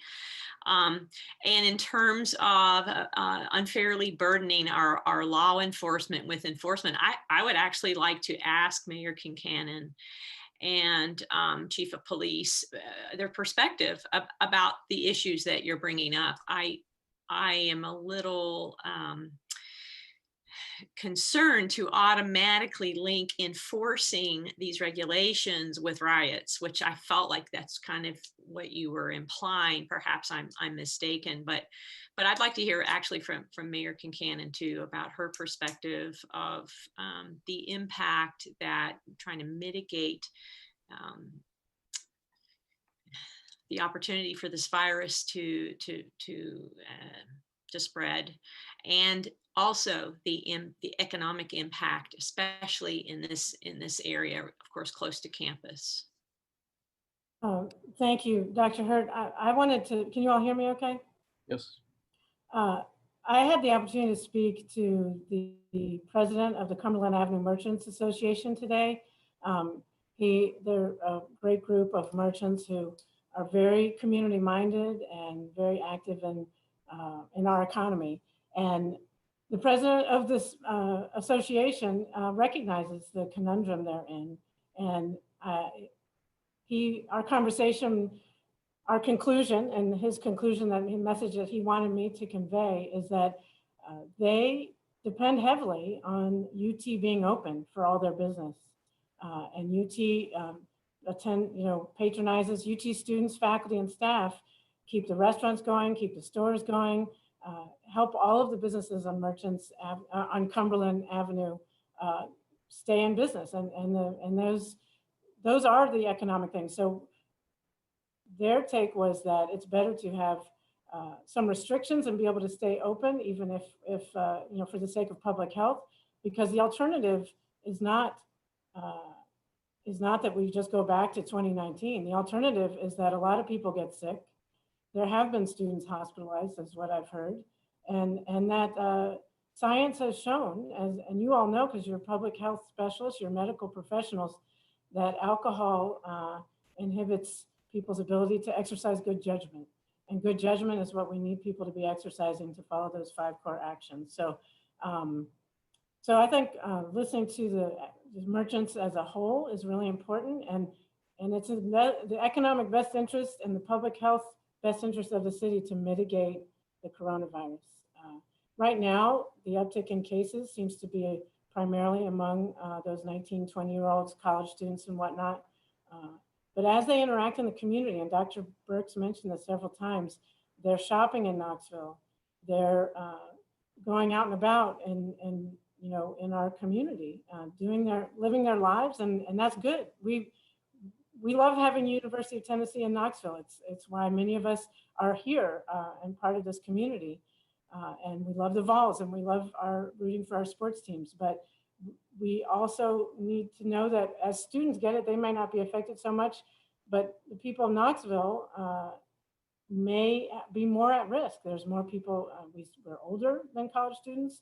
We sometimes have more poor health conditions and lack of access to healthcare. So that's the concern I raised to Dr. Burks, and that's when she said we need to treat student activity, you know, student infection rates as the same as any other Knoxvillian. So that's why I'm really grateful you all are considering Dr. O'Brien's motion. I think now is the time to take further action to mitigate, you know, suffering and help make sure that we don't have more economic hardship because people are getting sick. We don't want UT to have to close. We don't want Knox County schools to have to close. So that's that. And as far as law enforcement, Chief Thomas, I'd be happy. She's here. That's her job. She's a professional in law enforcement. I know she's ready, and her team of the other law enforcement partners in the community and codes inspectors and our fire department, the city of Knoxville and all our team are ready. And I know the health department, we've been partnering with them all along on these enforcement strategies. So I'll let Chief Thomas speak to those law enforcement issues more directly. So I think Mayor Kincannon hit the nail on the head. We aren't in charge of passing laws or what we enforce. We enforce those things that you all ask us to enforce, and we will do that. That's our job. We'll do that professionally. We educate people as best we can. We try to do it as compassionately as we can, but it's our job to enforce the laws and orders that are passed by the bodies that do that. And that's what we will do. On a personal note, I will tell you, I have concerns both ways. I just saw a news blurb about a couple of UT students who've been hospitalized. On the other hand, my older son manages a small pizza store, so I worry about his job. He's in an apartment, he has a lease. So I can have concerns on both sides, but you will do what is best, is what I have faith in, and I will enforce whatever you decide. Thank you. Other comments, discussion? Following up on that, if you don't mind, Dr. Greg, how many students from UT have been hospitalized that you know of?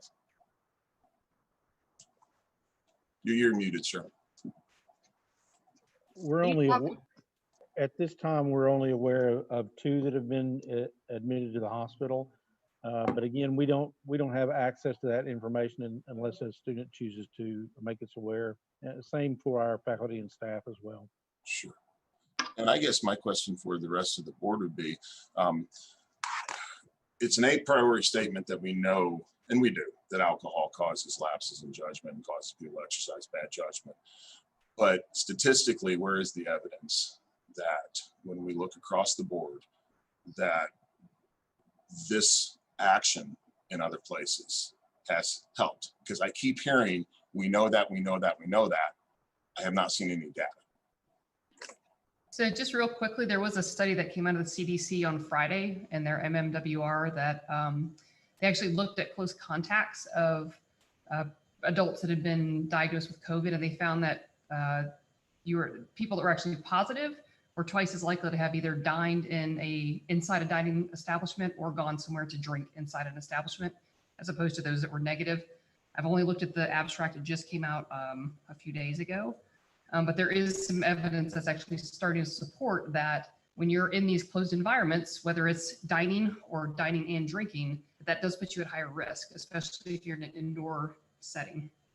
So there's starting to be data. In terms of other cities, I know that certainly Nashville did this, and I don't know the numbers there. Maybe that's someone else can weigh in on that, but I'm happy to share this with the rest of the board as soon as I stop talking. And I think when we looked at Dr. Shamia's data, comparing us to the other large metros, I know one of the differences between us and the other large metros is that they do have restrictive regulations in place in addition to mask mandates. So that is one of the differences between where they are, where we are. And I would just say that I don't want us to lose sight of, I mean, you know, we're managing this at a local level. There are other states where this type of thing has been managed at a state level. I have family in Ohio, and their governor, I mean, they've had, I believe theirs is more on the timing of the end of sale, but across the board, not just a bar type establishment at a certain time at 10 o'clock. So, I mean, there's precedent, and Mayor Jacobs, back to the data piece. I mean, we're, as they say, we're, you know, that the data will gradually become, I mean, we're living through this right now. This is not the way that we would ideally like this to be, but the data, you know, at some point in time will become more and more available.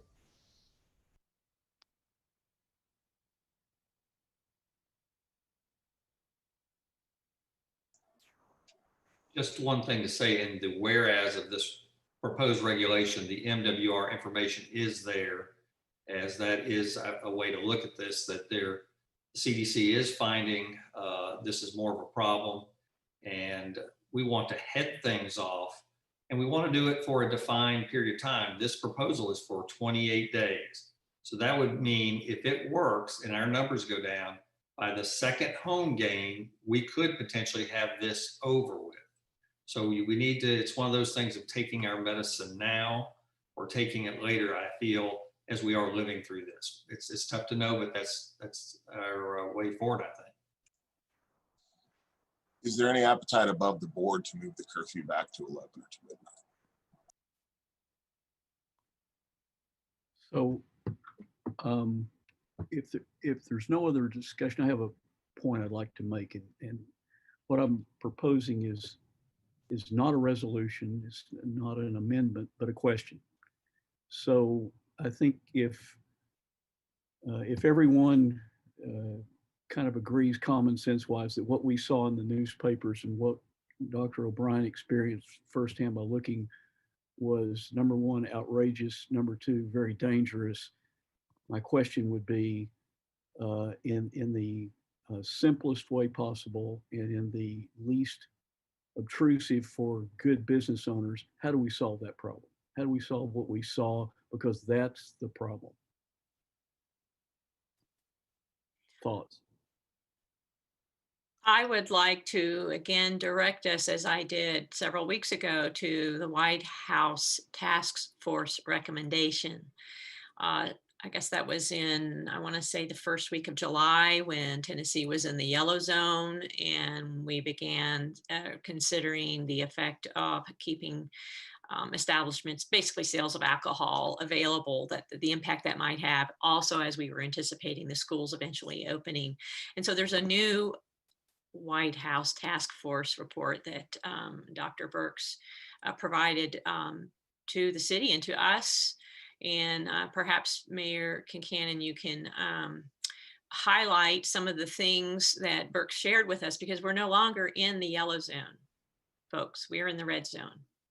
And that has serious ramifications. I mean, the head of the White House Task Force just doesn't stop by randomly in a city in the US for tea and crumpets.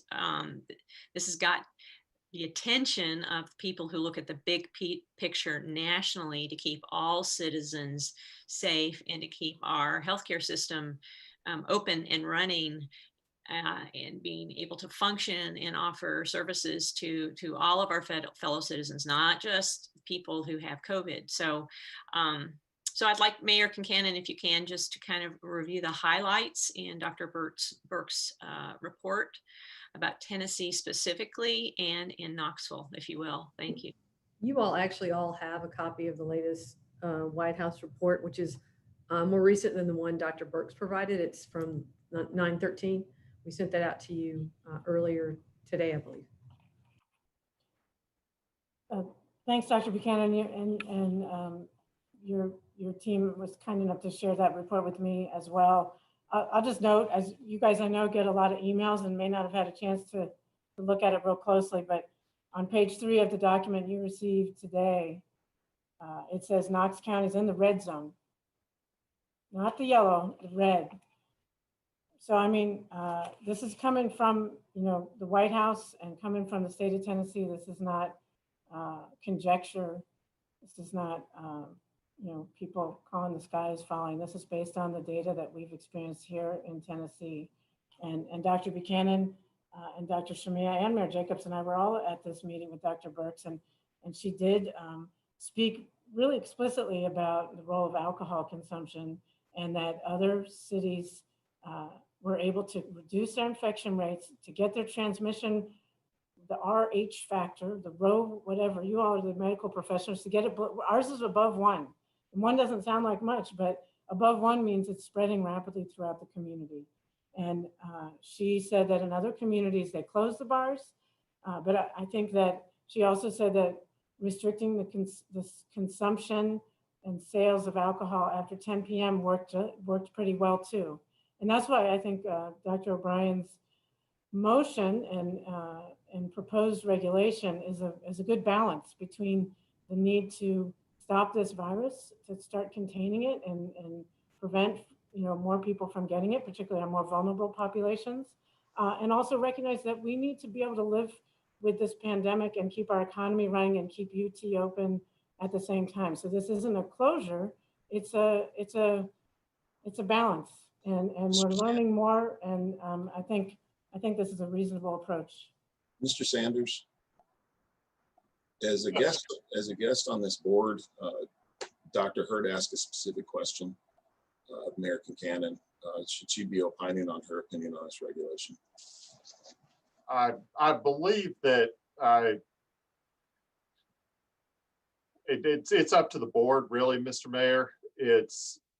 You all invited her through the chair, and the rules you establish are your rules. There's nothing hard and fast that I can say one way or the other about the extent to which the board asks a guest, you have a number of them, of course, to curtail their comments. It's really up to the board. I can't really give you much more definition than that. I would say back to Mayor Jacobs' question about entertaining the possibility of 11 p.m. versus 10 p.m. One of the things that Dr. Burks did say, which is why I had somebody go get my notes because I couldn't remember exactly, that restricting consumption or consumption after 10 or 11 p.m. Had impact.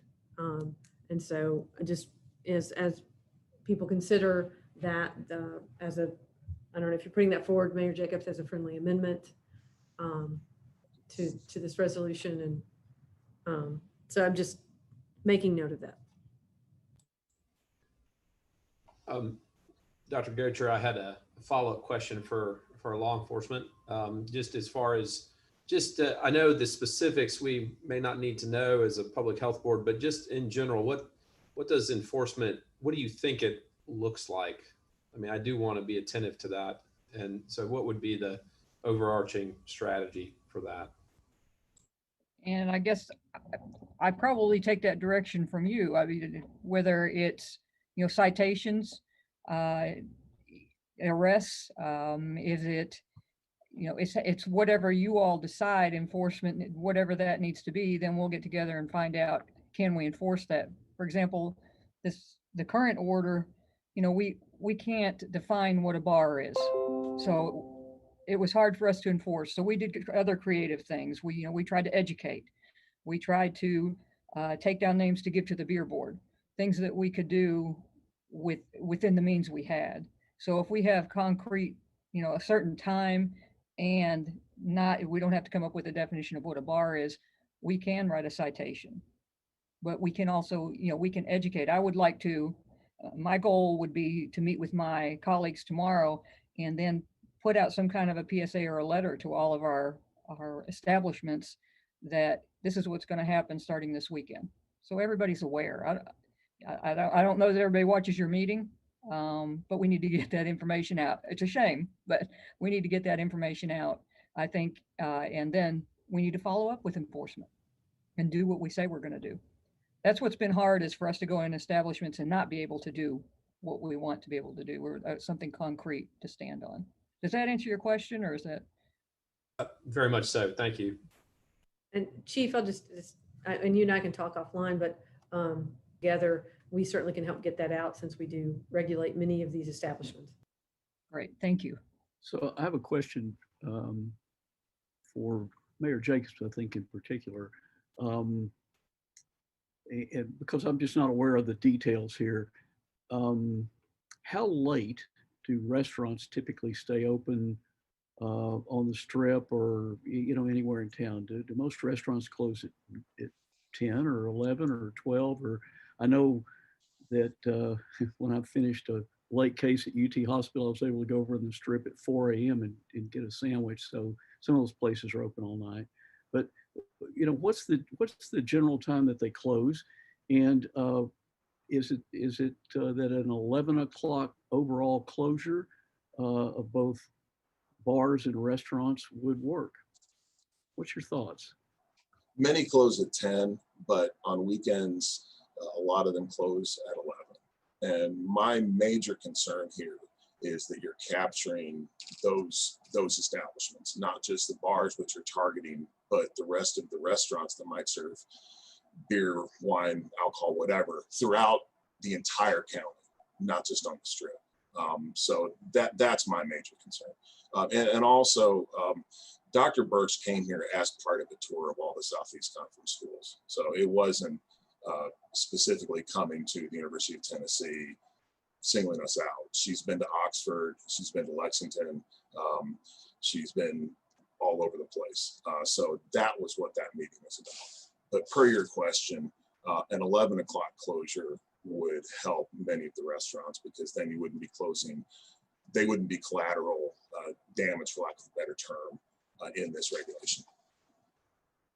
I think that one of the problems that we may have had in defining restaurant versus bar is that it's difficult on an enforcement end and difficult on a regulatory end to know whether somebody's records are going to indicate whether they're 49% food or 55% food or whatever. And I think at the time they go, if somebody serves a citation against them, they'll say, you can't stop me because I'm a restaurant.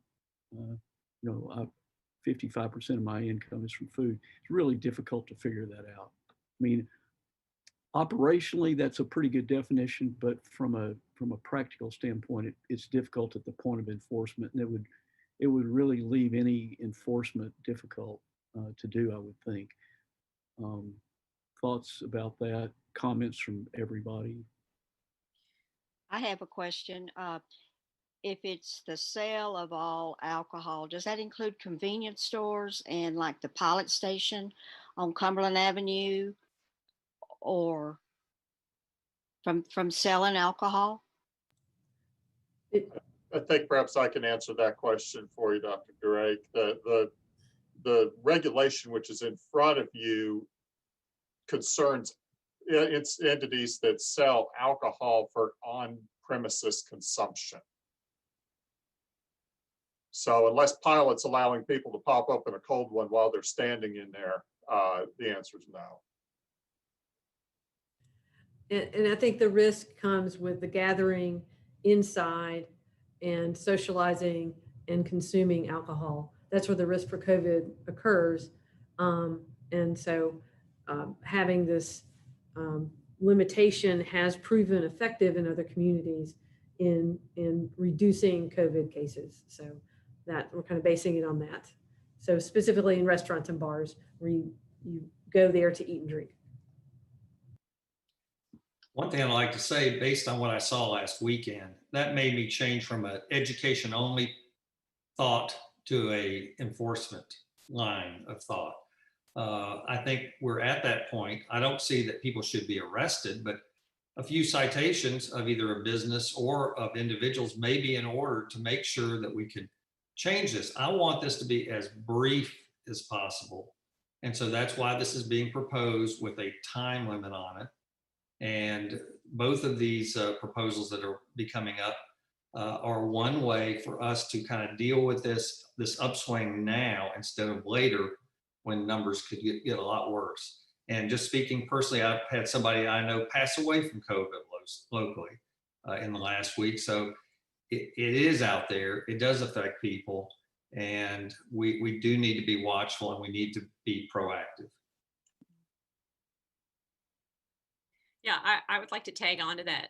Thank you, Dr. O'Brien, by pointing out that we're talking here about doing something that we all believe is necessary based on the data, based on looking at what's happening in other cities and states, and not just doing something to be doing something. But when we first convened third week of June, we had, I believe it was about 6 positive cases. As of a couple of days ago, yesterday, it was 219 cases.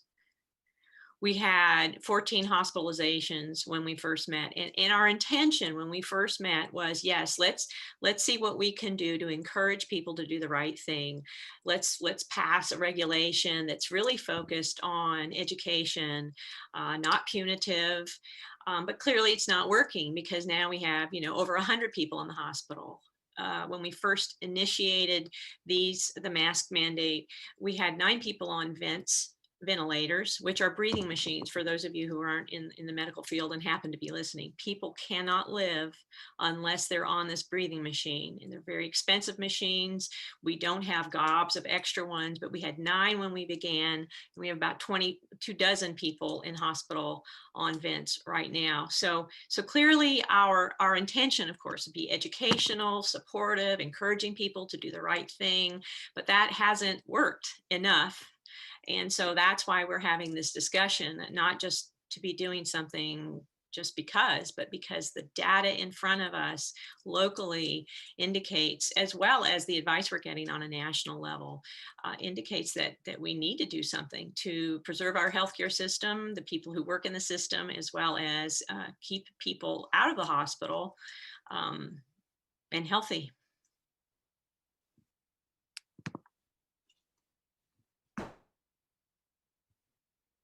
Additional discussion? Mr. Sanders, this might be an appropriate time to not necessarily address, but maybe discuss the letter that we all received just a few minutes before.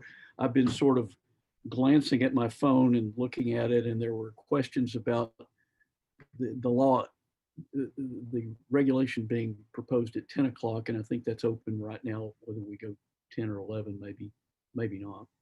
But the letter requested it based on some legal background that maybe you could help us with, that we, and that the word used was table, but as we've discussed before, you don't postpone something definitely from one meeting to the next. It would be at the end of this meeting, but it would be some method to delay a final action for 1 week to give the stakeholders an adequate time to either appear before the public or send additional information, et cetera. That's my take on that letter. And I'd sure appreciate your take on it and maybe guidance for us on that regard. Well, I thought I'd already given it, to be honest. The letter, and first of all, I should caution you all, as an attorney, I really am not comfortable discussing legal strategy or legal issues in a public meeting.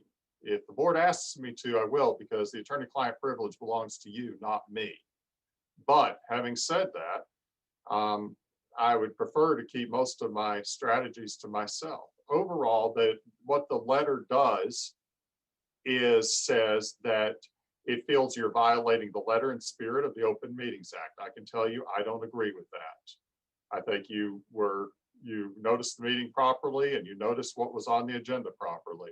If someone wants to challenge your meeting or the outcome of the meeting based upon an alleged violation of the Open Meetings Act, they know where the courthouse is. We'll see them there.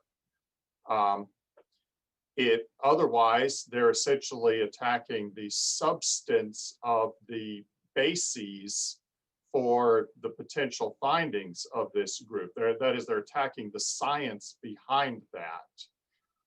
This board is not obligated to a standard of perfect science. This board is obligated to have a good reason for coming up with whatever it comes up with. It is not obligated to have a perfect reason or to be perfect in its scientific conclusions and findings.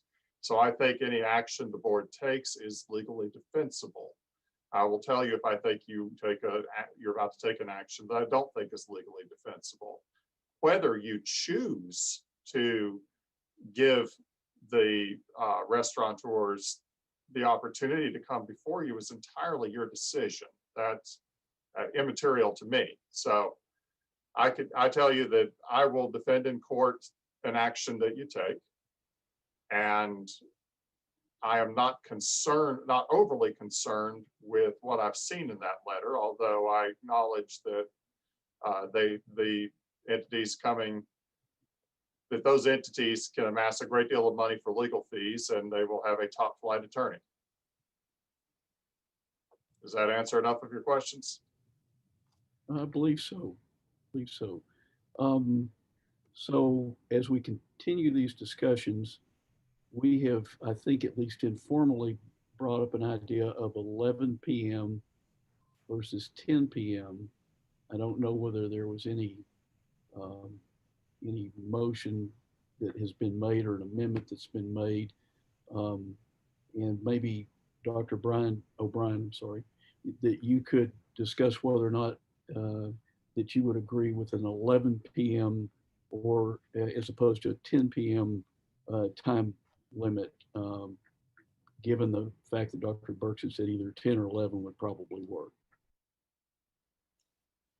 At this point, I would like to see if there's any further discussion from members, one way or the other. My personal preference is to keep it at 10 because I want to try to mitigate this as quickly as possible and get back to normal as quickly as possible. So fewer interactions and contacts, I believe, will lead to that. Questions, comments? Is what we need to stick with. Dr. Drake, I couldn't hear you very well. Yeah, I didn't hear that. Muted. Now you're muted. Yep. All right. I agree with Dr. O'Brien that we should stay with 10 o'clock because even the mayor, the county mayor, said that a lot of restaurants close at 10 o'clock. So it's my experience in a restaurant that most people are through eating before 10. Further discussion, Mayor Jacobs. Just to clarify, many do close at 10. On weekends, many close at 11. So sorry if I misunderstood or misspoke.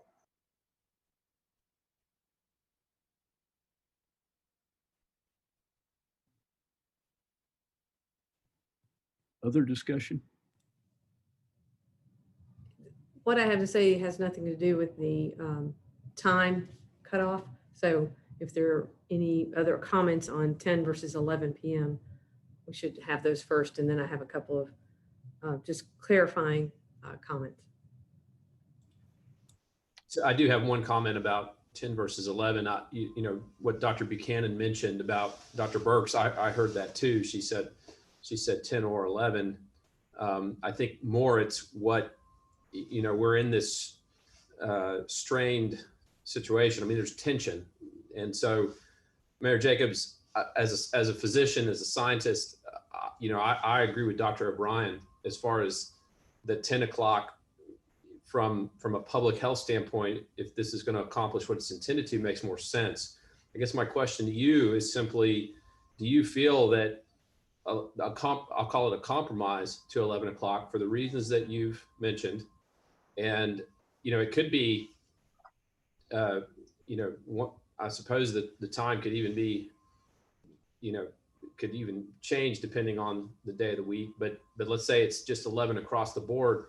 Is that viewed as a compromise, or is that as toxic as the 10 o'clock? Because ultimately, there's going to be this continued tension between public health and these types of issues. I mean, we can't escape that. That's just where we are right now. And so, you know, with the hope of, and then there, you know, we all want absolutes. We want science to tell us precisely what it's going to be, and we're not going to have that. And so I would just ask you, is there, I know this is not in the big picture what you want, but does that help at all?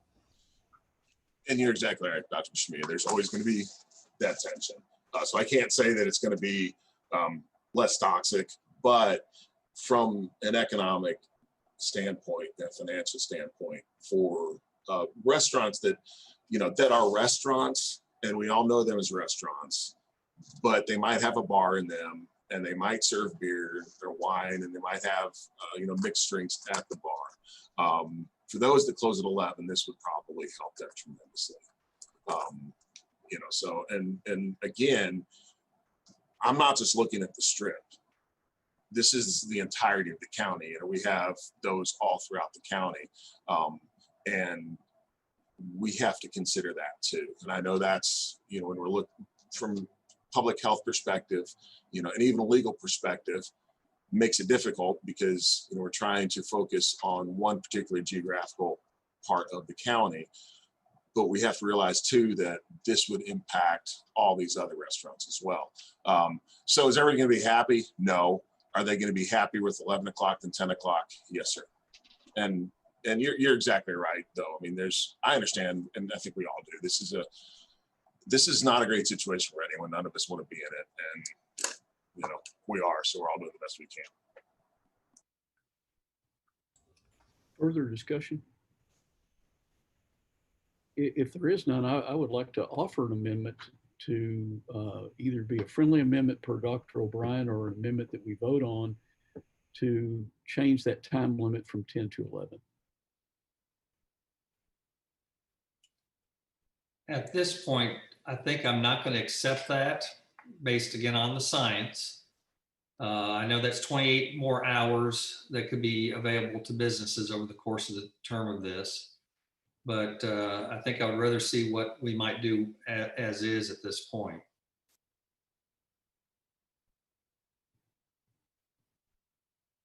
So in the absence of a friendly amendment, is there a second for discussion? If not, any second to that? I'll second for discussion. Okay, so the motion's been made and seconded. Further discussion?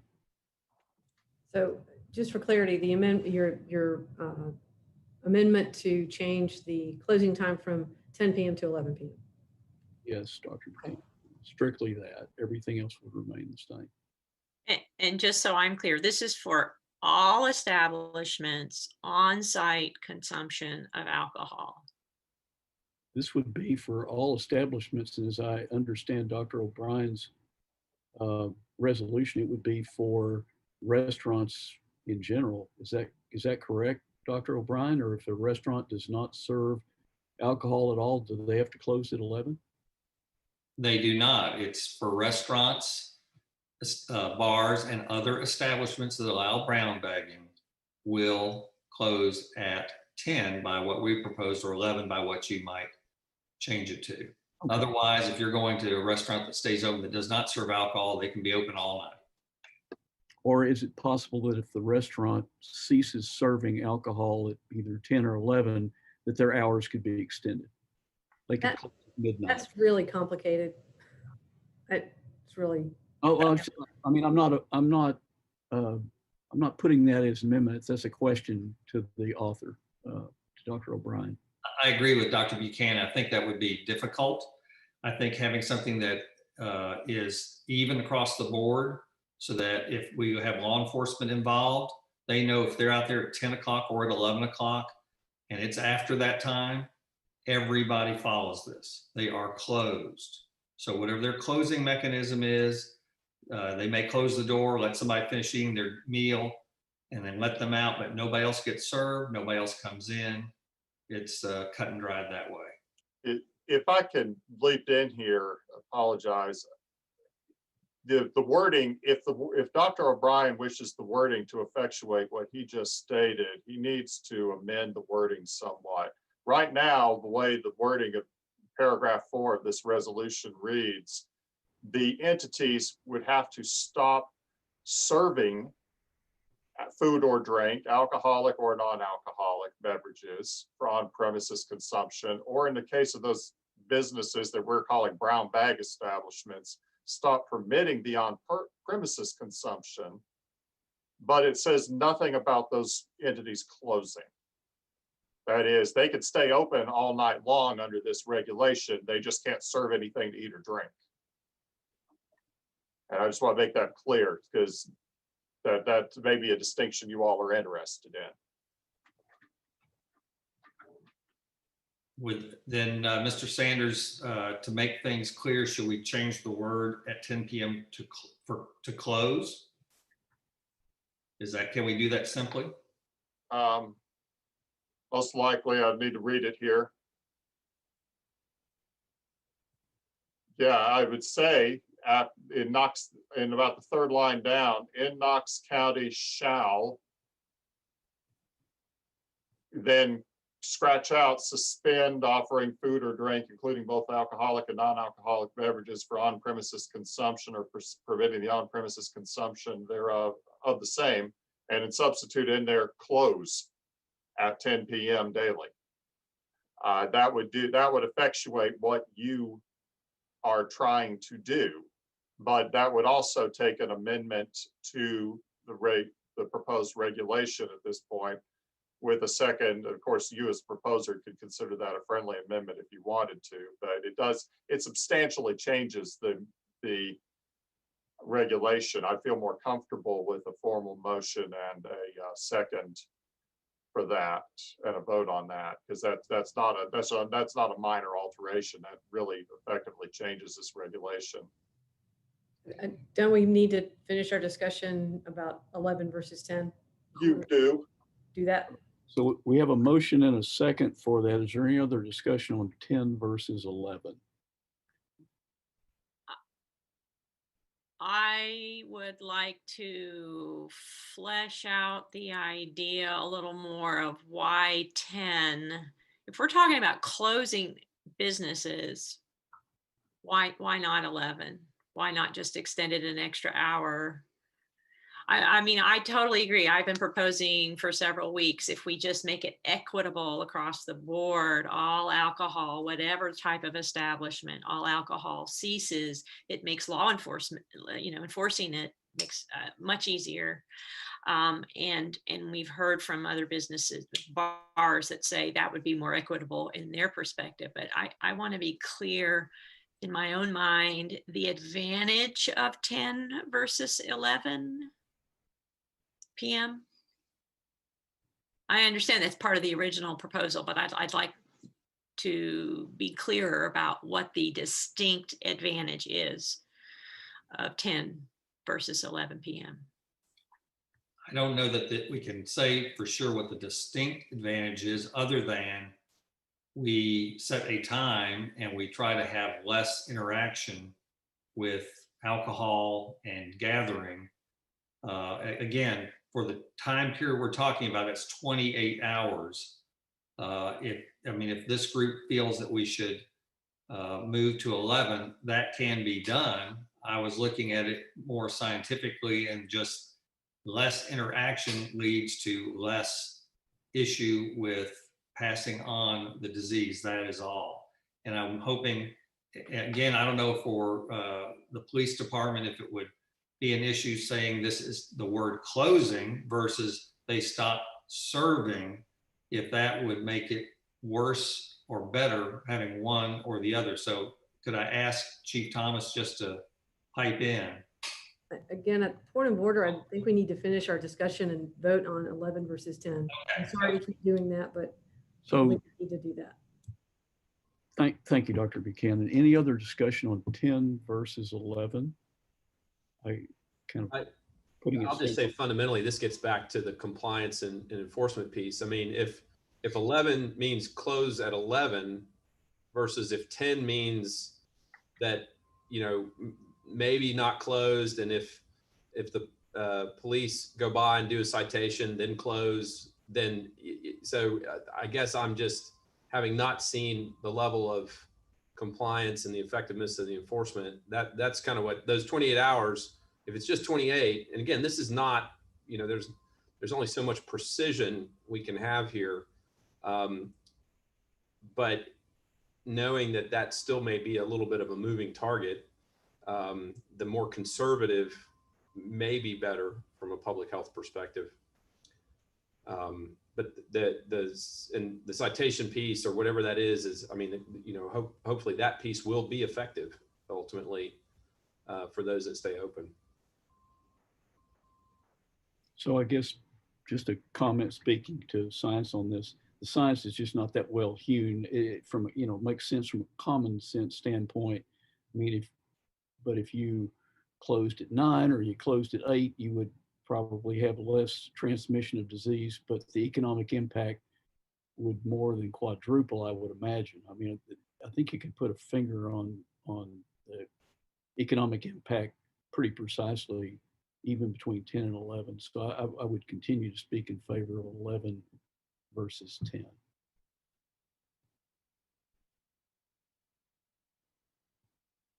Questions, comments? Hearing none, are we ready to vote on the amendment to extend those hours to 11 p.m.? Narda, if you're available, we can have a voice vote if there's no other comments on that. This is just the amendment that we're voting on, correct? Correct, Dr. Hurt, that's correct. Yes, sir. Dr. Drake, No. Dr. Gotcher, Yes. Dr. Hurt, Yes. Mayor Jacobs, Yes. Dr. O'Brien, No. Dr. Shamia, Yes. Dr. Sousa, Yes. Ms. Wagner, No. Dr. Buchanan, Yes.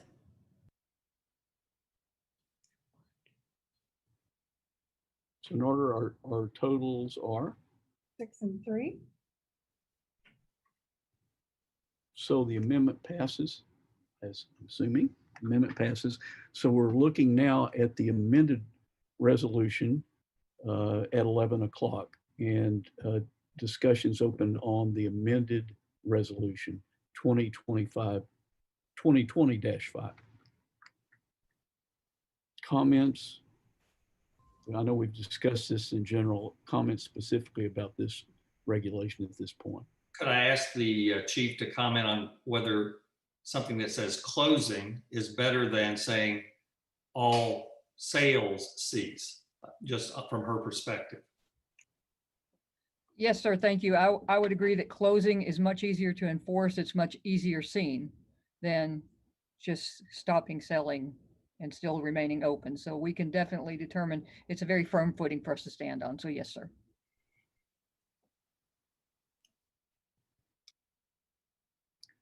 Thank you, Chief Thomas. Other discussion, questions, comments, and we are discussing 2020-5.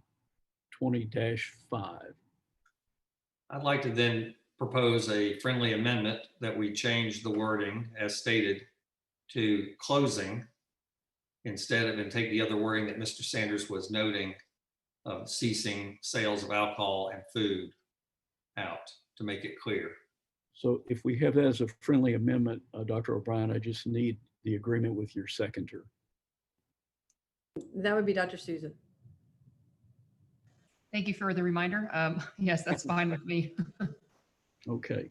So with that amendment, changing that word to closure, the discussion is ongoing on 2020-5.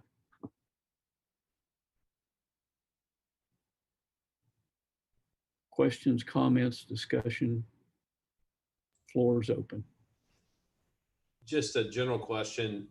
So the intent of the enforcement, which we've already discussed, which was it mentioned a citation, certainly not an arrest. That is not part of the formal resolution, that's intent and that's direction that they've asked for. So that really doesn't, that's separate from the formal process of the vote. Do I understand that correctly, Dr. Gocher?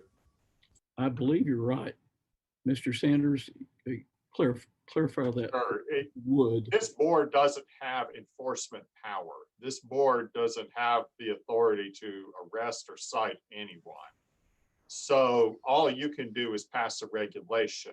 The sense in which there's a citation involved or any other law enforcement action is that it is a violation of the Tennessee Code to intentionally violate a Board of Health regulation under these circumstances. So if law enforcement chooses to enforce the regulation, they can, but that's out of this board's hands. Very good. Thank you, sir. So discussion is still ongoing now on 2020-5 as amended. Mr. Sanders, what are the penalties for violating this? And I know, the Chief Thomas, of course, they will do their best, in that regard, but what are the potential penalties? Recognizing that I don't practice criminal law, it's a Class C misdemeanor, which I believe is up to 30 days in jail, a fine of $50, and I think that's about it. I don't. It's the lowest level of misdemeanor on the law books, but I think it's 30 days or $50 fine. Chief, would you know, Chief?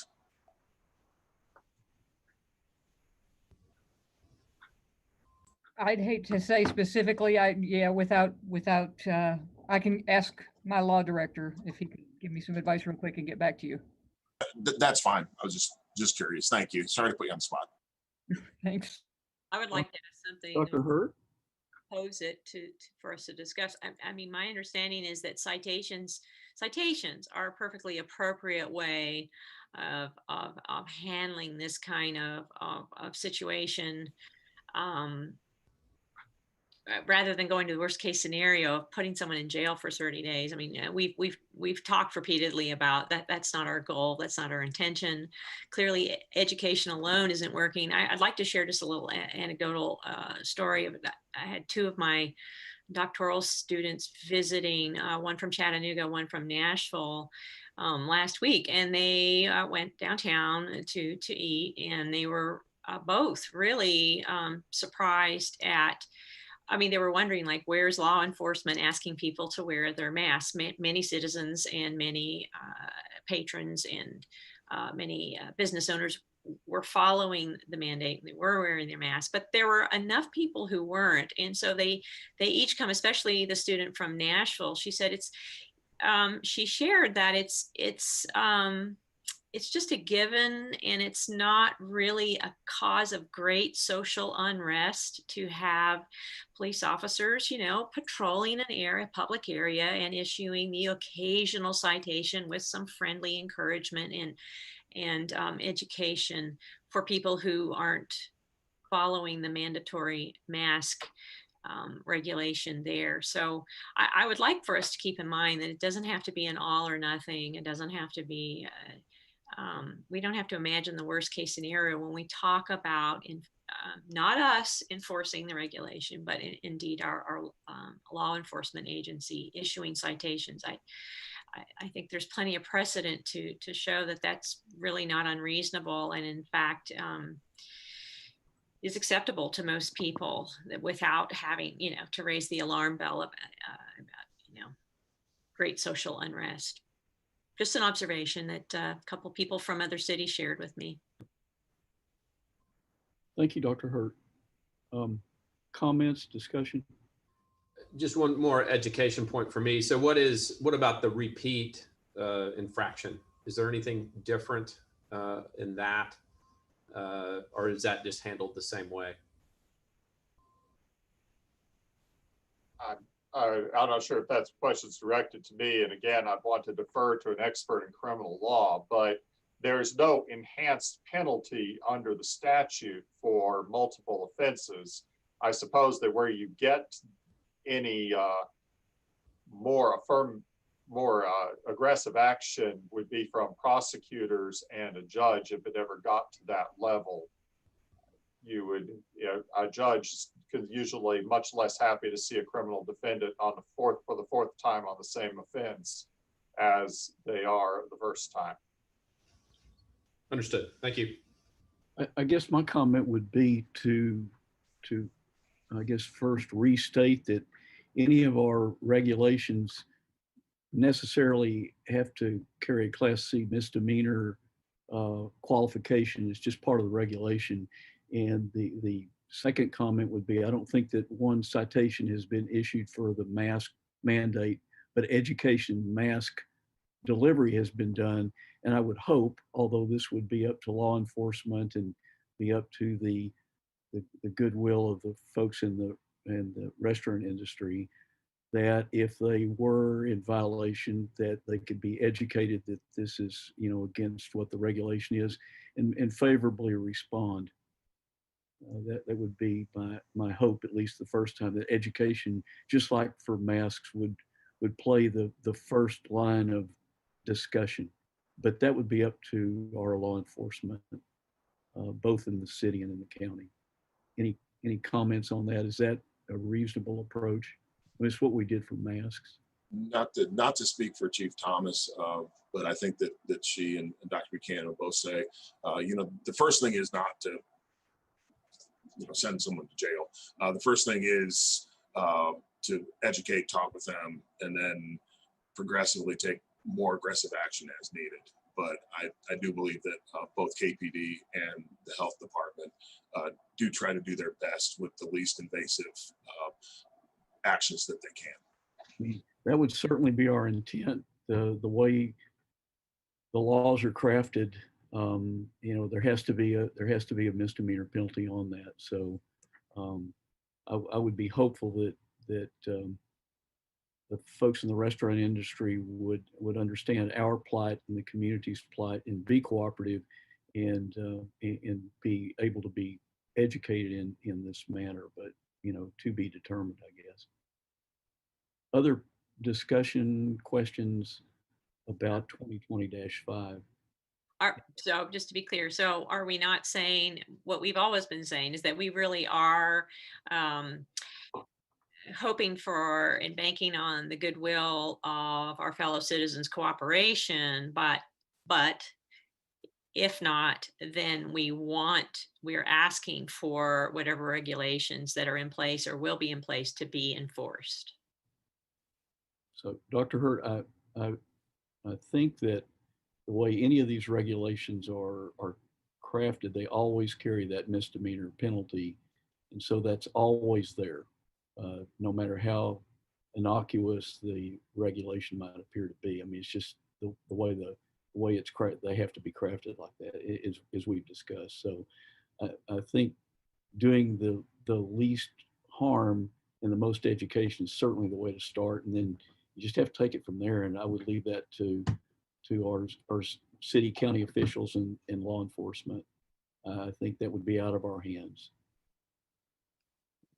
Yeah, agreed. I'm not saying that we enforce it, but that we can rely on the regulations being enforced. Yeah, they're present, and what people choose to do or not do with them would be up to city administrators and county administrators and law enforcement. Be my understanding of that. Any other questions, discussion at all? Sure. Well, a couple things. One is, I know Dr. O'Brien made a friendly amendment. And you did agree, Dr. Souza, to that. Did you? Okay, sorry. I got lost. I have a couple of is any more discussion on the substance of the regulation? My questions are not about substance. They're about accuracy of dates and stuff like that. So if you would be amenable to a friendly agreement to change some dates and some like yellow zone, red zone stuff. So on page 1, changing the third whereas, changing the date from August 30th to September 13th, 2020. That was the latest report, and we were in the red zone, not the yellow zone. So would that be an acceptable amendment? Acceptable. Dr. Souza? Okay. And then the next whereas, actually, as of, I would say, September 15th, because this dashboard is updated daily. Actually, we're probably still, today's the 16th, actually, September 16th. We are still at the unacceptable threshold. So again, just making it accurate for the date. Acceptable. Okay. And then on page 2, the third whereas, again, changing the date to whereas as of today, September 16th, the foregoing authority remains in effect pursuant to executive order issued by the Governor of Tennessee August 28th, 2020, instead of June 29th. That's acceptable. And I believe that's it.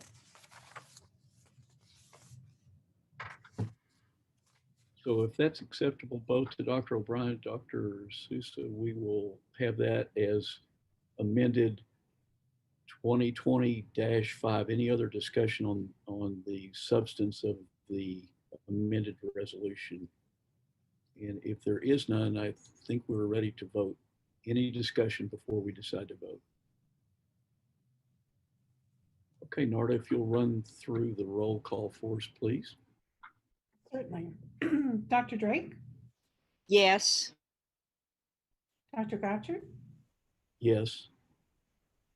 Dr. Hurt, Yes. Mayor Jacobs, No, but I do very much appreciate the board moving the curfew back to 11 o'clock. Thank you very much.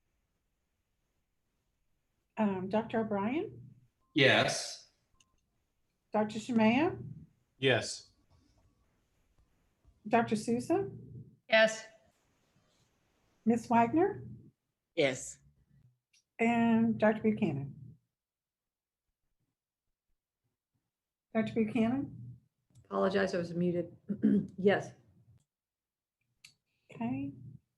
So that's 8-1 passes.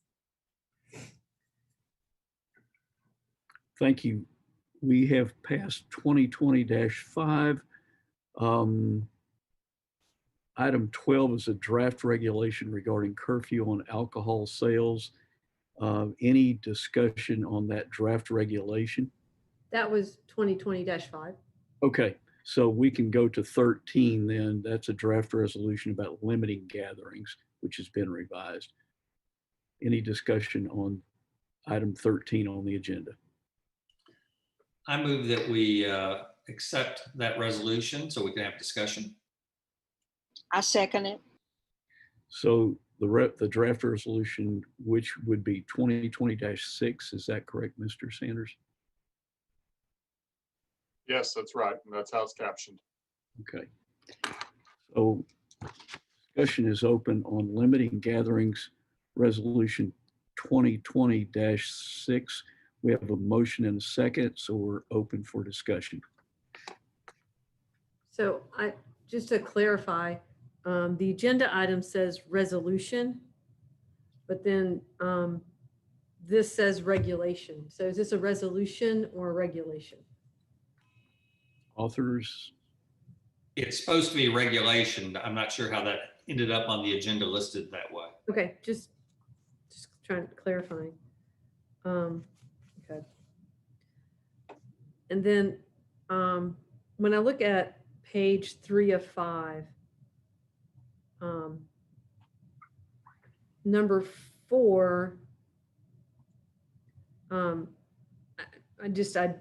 need some clarity. I don't, except as provided in paragraph 6 of this regulation, all public or private gatherings of more than 25 persons, age shall blah, blah, blah, or older indoors within 900, at any. Okay, never mind. I just needed to read it again. I apologize. And then I was a little unclear on number 5. Dr. O'Brien or Mr. Sanders, can you clarify number 5 under number 4 on page 3? Oh, at least basically this talks about having people socially distance at 6 feet within a certain period.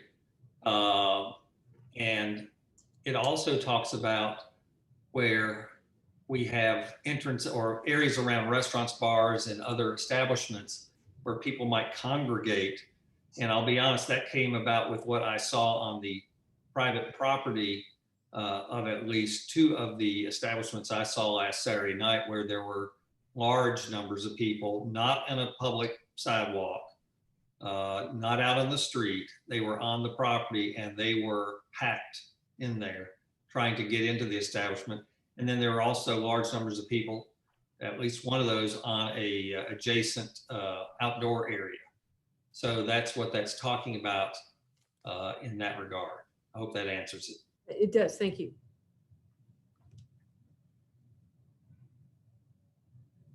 Further comments or discussion on 2020-6?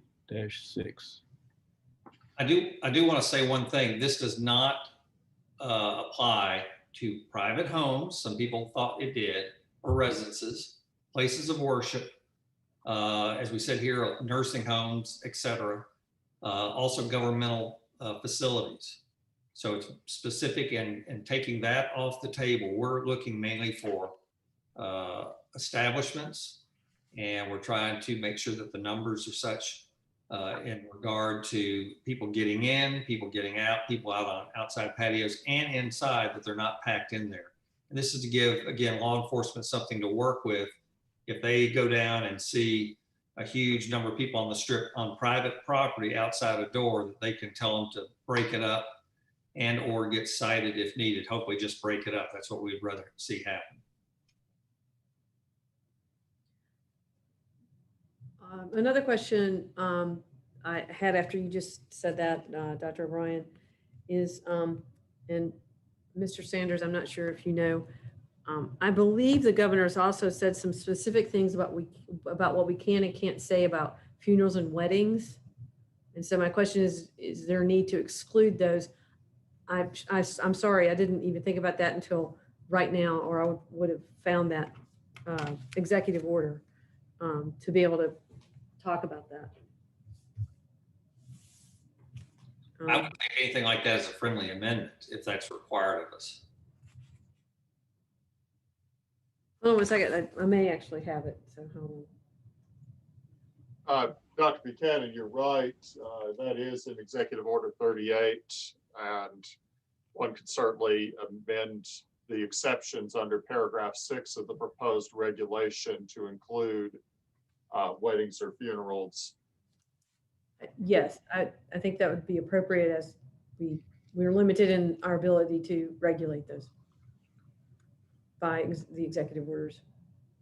Yeah, and in fact, it's actually, the executive order actually speaks of places of worship, weddings, and funerals. So you could probably just plug it right in under 6B.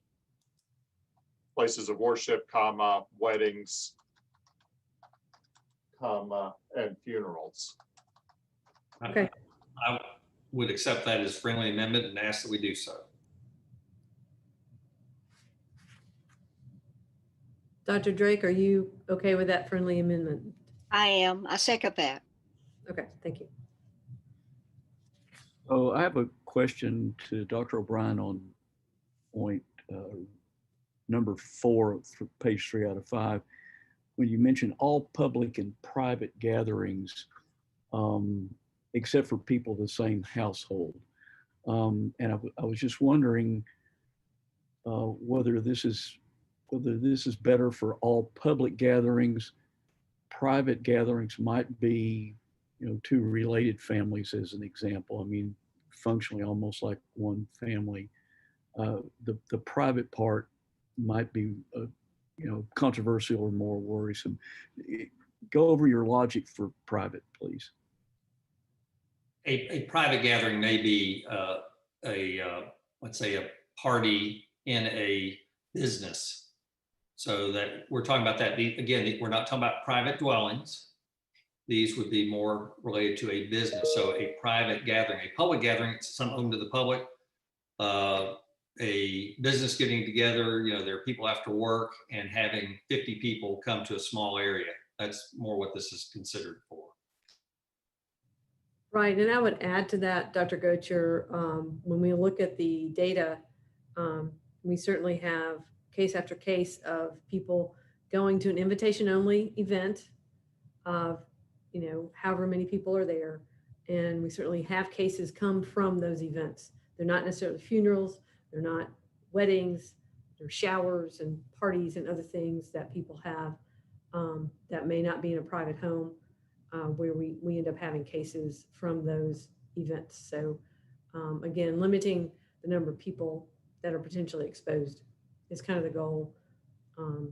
And in those social events, it's really challenging. It's challenging to stay 6 feet apart and wear a mask when you're with your friends. It just is. Muted, sorry. I guess my distinction would be a private gathering within a private household versus a private gathering at a reception center, convention center, something like that.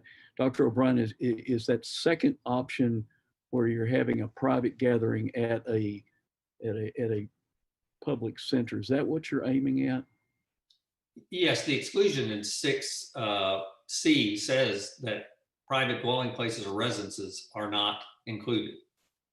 So it's purely the other. So I might suggest, just for clarity, although you clarified it down there in 6, is that private gatherings maybe on public property or something like that, just to clarify that. And that may certainly be a friendly amendment, because I think it's exactly what you intend, but it doesn't, it's not there. Well, this was, and I have to defer to Mr. Sanders, but it was written this way with that exclusion listed below to keep it kind of clean. So Right. That's true. And I'm sorry. And if you limit this to only public property, that's property owned by the public. That would mean parks, that sort of thing. You would not, but as soon as you got into any sort of business that anyone can control, that's private property. So Mr. Sanders, to clarify, it seems to me that we're using the word private with two different definitions, or two nuanced definitions, perhaps, like private in a privately owned business, for example, versus a private residence. Well, I think that you're right in that the term private is in two different contexts here. A private gathering is a gathering that not everyone is invited to, or not everyone has the right to attend. And you can have a private gathering on public or private property. That is, you can rent out the pavilion at a public park for your family reunion and have a private gathering on public property. You can also have a private gathering on private property, or you can have a public gathering. Well, you can't really have a public gathering on private property, except to the extent that the owner of the property allows people to come in. But so I think don't get twisted around the axle about trying to continue the word private from paragraph 5 into paragraph 6, or paragraphs 4 and 5 into paragraph 6. Paragraph 4 and 5 is referring to private gatherings. So a private gathering is just a group of people who are being invited to something, and the public is not. A public gathering would be on something condoned by the government, or a public march, or or something along those lines. Now, since I opened that can of worms, I do need to explain this would not apply to protests and that sort of thing. The language of the 30 feet of the business was constructed to keep it. People certainly have a constitutional right to assemble for protests in a public park, in front of the courthouse, whatever. There's nothing in this regulation to keep them from that.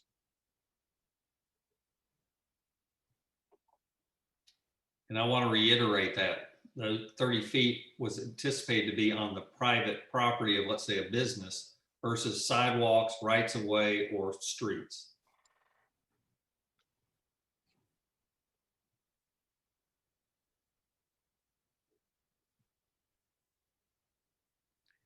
Additional comments, discussion, questions on 2020-6?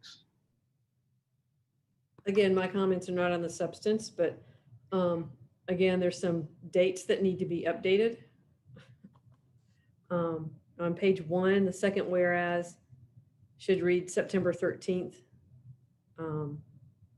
So that's the first one. The second one is the second whereas should read September 16th today, because that report comes out daily. And then on page 2, whereas, 2 whereas is above where it says now therefore, whereas as of July 28th, foregoing authority and remains in effect, blah, blah, blah. I'm just bringing it up to date to today's date. Makes sense to me, September 16th. I'll offer those as friendly amendments. Those are all accepted as friendly amendments. Dr. Drake? I second it. I second it. Okay, thank you. Thank you. So we are still discussing 2020-6 as amended. Any other points of discussion?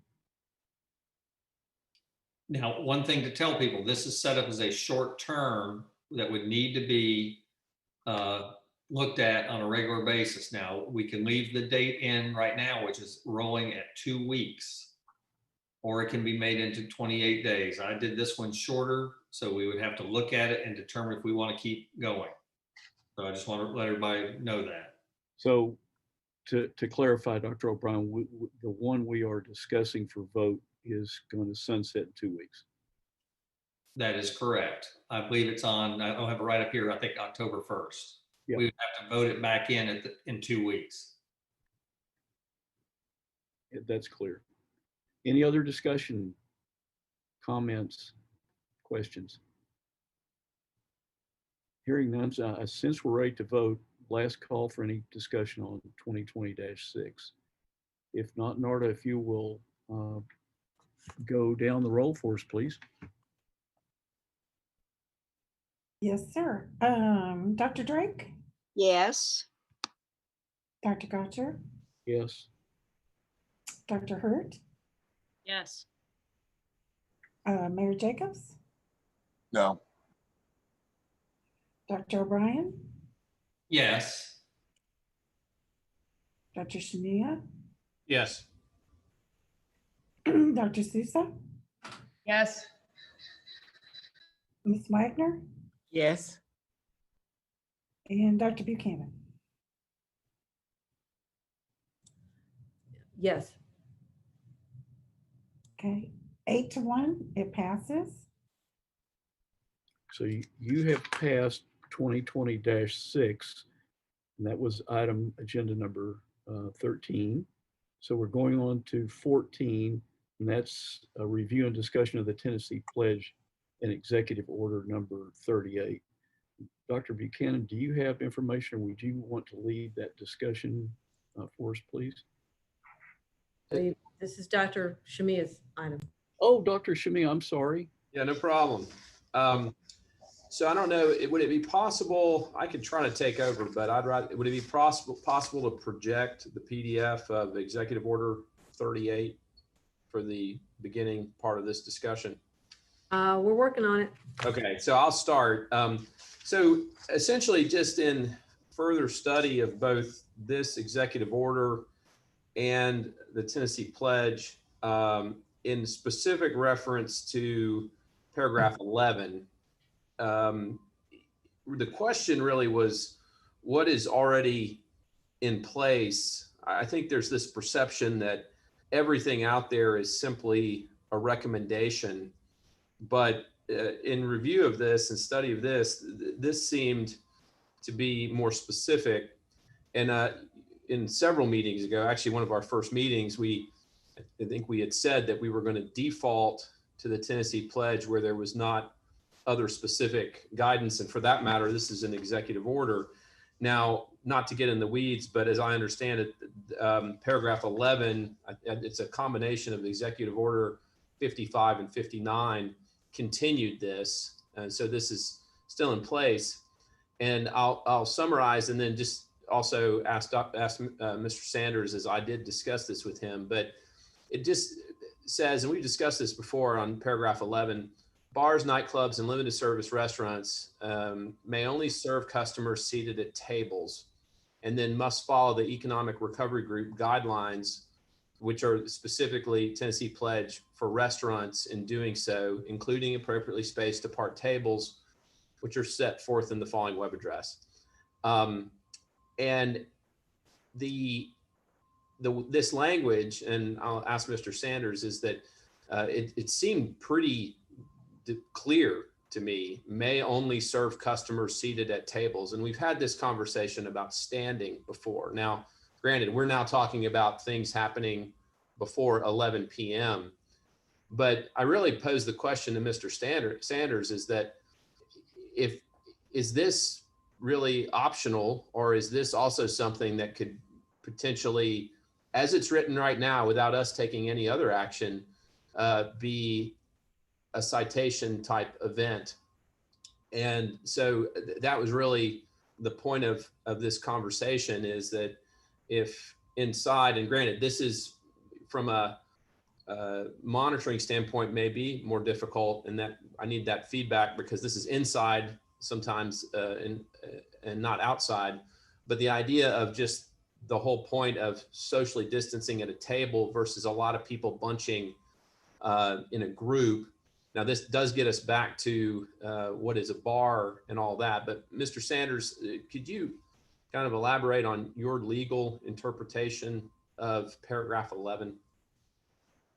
Well, not sure where you want me to start. The paragraph 11 of Executive Order 38, which is continued in Executive Orders 50 and 59, so it's still on the books, states that bars, nightclubs, and what they call limited service restaurants, and those are the ones that you all were defining as bars, essentially, in prior regulations. That is, they derive 50% or more of their income from alcohol sales versus sales of prepared food. They may only serve customers seated at tables. That means no bar service and must follow the Tennessee Pledge guidelines. There's no mention in the executive order about how or whether that would be enforced. Frankly, you need to have a conversation with the State Attorney General's office about that. I have no opinion about how one would go about enforcing that mandate as far as the criminal law is concerned. Is it possible that it would fall under the purview of the health director for Knox County? That is an unhealthy action? Possible, but I wouldn't want to state that authoritatively here and now without a lot of research into that issue. But the rule, the Tennessee Pledge, is still on the books. If you go to the State of Tennessee website, it's still the stated rules for the state of Tennessee. The only exception I'll note is that the 6 counties that have local boards of health have the option of either of modifying these rules, or at least this one in particular, either to be more stringent or less stringent. You've taken no action either way on this rule, but this board does have the authority to modify that rule if it wishes to. Okay, so I guess where I was going with this, and again, I'm not an attorney, but was that a lot of the language, for example, in the Tennessee Pledge is recommend, should. That language seemed more decisive than a lot of what is otherwise there. So, Mr. Sanders, you're saying even if you agree that that's the case, and I'm not sure that you do, but even if you do, there's still not an enforceable element to that unless we were to take some sort of explicit action to formalize that. Do I understand that correctly? Well, I don't know if it's universally not enforceable. I'm just saying that I don't know the mechanism for enforcement of it. If it is written somewhere that violation of the Tennessee Pledge is, criminal offense, it's in nothing that I have read, and that's why I suggested one would really need to consult with State Attorney General to see what if any penalties attached to the violation. The authority of the county health director or health officer is reasonably broad as far as enforcement of conditions that the county health director or health officer feels to be, in some sense or another, I'm just going to say unhealthy. The language is much more legalistic than that. And the health director / health officer carry various abilities to do things in response to such conditions. Whether these would qualify in those conditions is I'm not sure right now. I'd have to consult with her and talk with her and take a look at some research and probably call the AG's office myself to see where the matters stand on this. But it certainly appears, I think what you're saying initially, does this language appear to be more mandatory than simple recommendation? Yes. May I speak to the practical side of this? Yes, please. Practically, this is not enforceable. Yeah. My staff is out there educating, and getting yelled at and cursed at, and the animosity is unbelievable. And so I'm not willing to put my staff into that position any more than they're already in that position. If this board tells me I have to, I will do that. But just so you know, and it's not just my restaurant staff that are getting yelled at, it's my phone bank, it's my epidemiology staff. And the more we push that, the more we poke that bear, the more animosity is going to be unleashed against my staff. And I feel like I have to stand up and protect them a little bit. You know, if we were like Nashville and we were able to actually trace cases to these locations, that would be very different, but we haven't. And I'll just be honest, there are restaurants that are not complying with this. And my staff have been out there multiple times, and some of them have been forced to tears because of how they've been treated in trying to enforce this.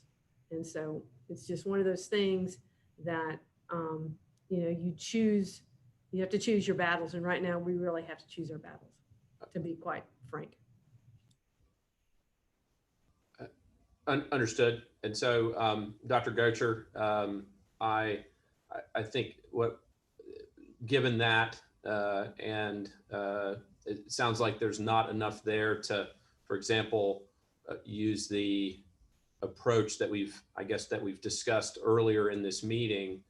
I'm not sensing, unless, I mean, obviously this is open for discussion, that's an option. And I certainly understand what Dr. Buchanan said.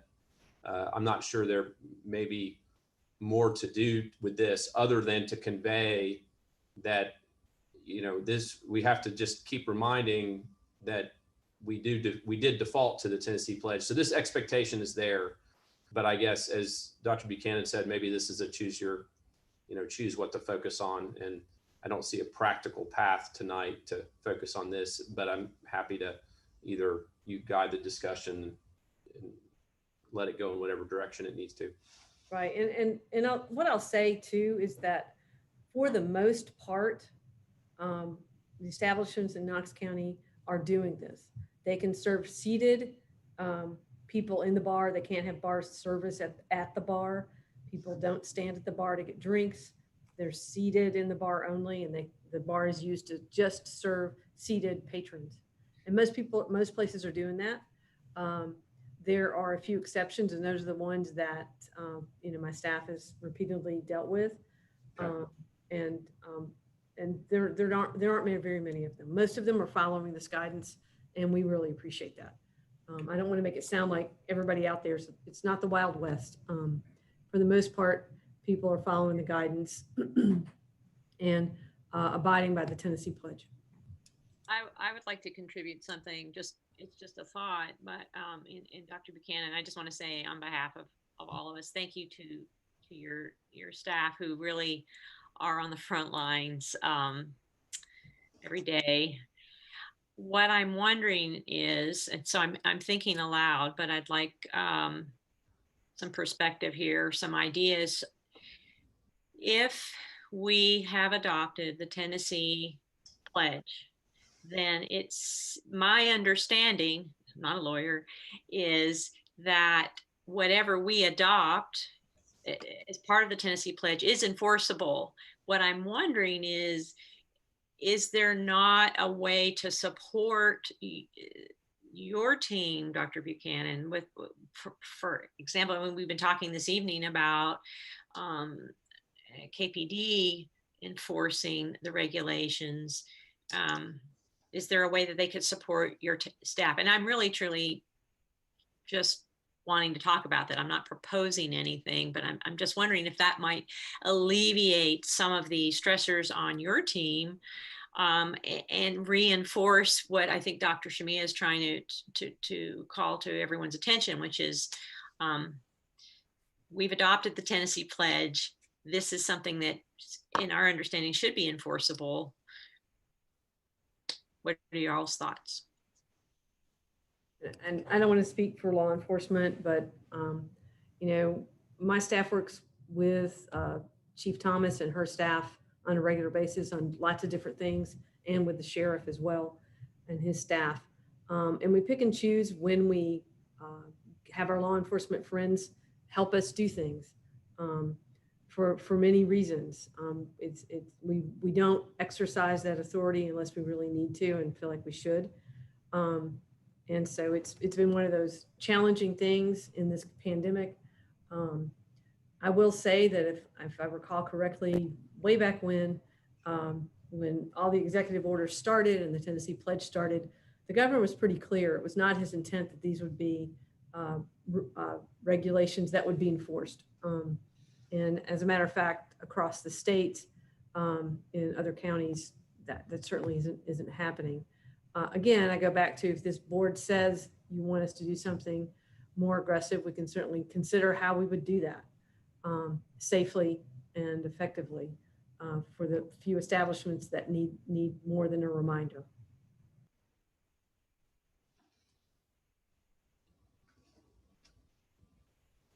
Dr. Shamia, any other discussion?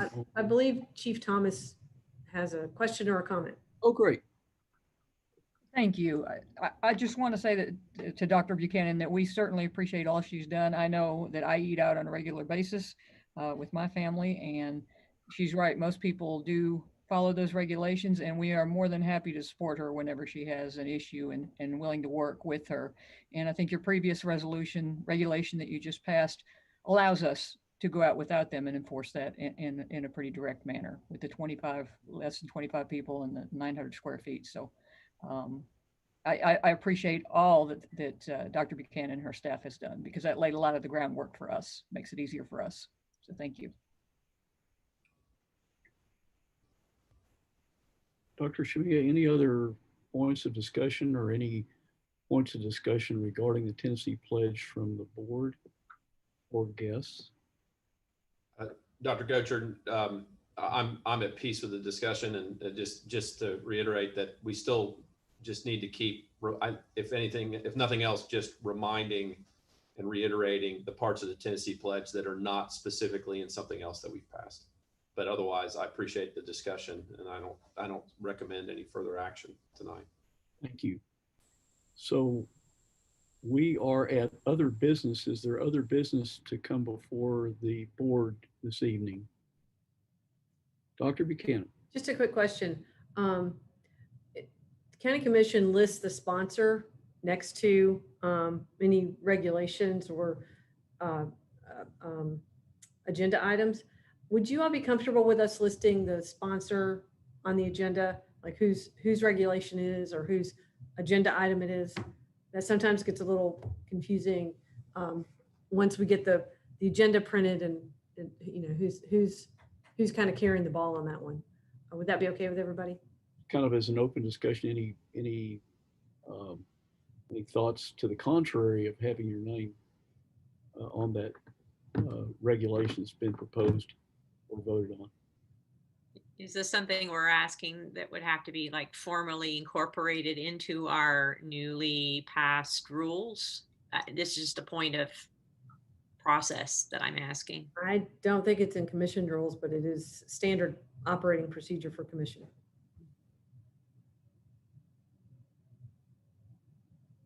I can't imagine why we, and someone help me out here, why we wouldn't want to do that. It seems for clarity, it would be helpful.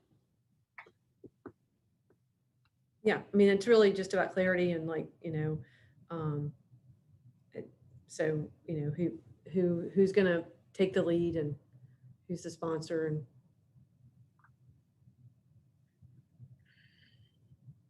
So if everybody's okay with that, we'll start doing that just for some clarity. Okay, thanks. Any other business? If not, I've got two comments. One comment has to do with emails, and this is kind of for the public so that there's just some clarity on this. We started out before we had, as we were in the process of organizing, before we had our designated Knox County .gov email addresses. We had other email addresses, and I would certainly want to have all email communications addressed to that. It's just simpler for us who have other professions other than being on the Board of Health to segregate these things out, because if they go to, for example, your UT box, it's going to be confounding and cluttering and such. So if, I mean, that's where those comments are supposed to go, and we all have an email dedicated to that. So that's just a suggestion or wish to the community. You may have these other addresses. That was not our intention that they be used for that purpose. It's not, it makes our daily lives a little more difficult. And if you can take it through Knox County, that would be wonderful. So that's point number one. Dr. Gocher, can I make a quick comment on You that? may. I think for that very reason, the emails are, at least for me, are more likely to be read if they're in that Knox County because if I'm in the middle of other work, then I just will try to get to my next work email versus setting specific time aside to read these emails. And so I think it's also, it's not just a convenience, they're more likely to get read if they go to that knoxcounty.org email address. Agree, totally. And I think we've run into, sort of a lot of these lately for whatever reason, I don't know. But anyway, if the public could help us and accommodate us there, it would be greatly appreciated. That's for sure. My other comment is this. These are really tough times, and voices from the public have become increasingly strident, worrisome to the point that maybe interpersonal violence might even be an outcome here. I worry about this every day.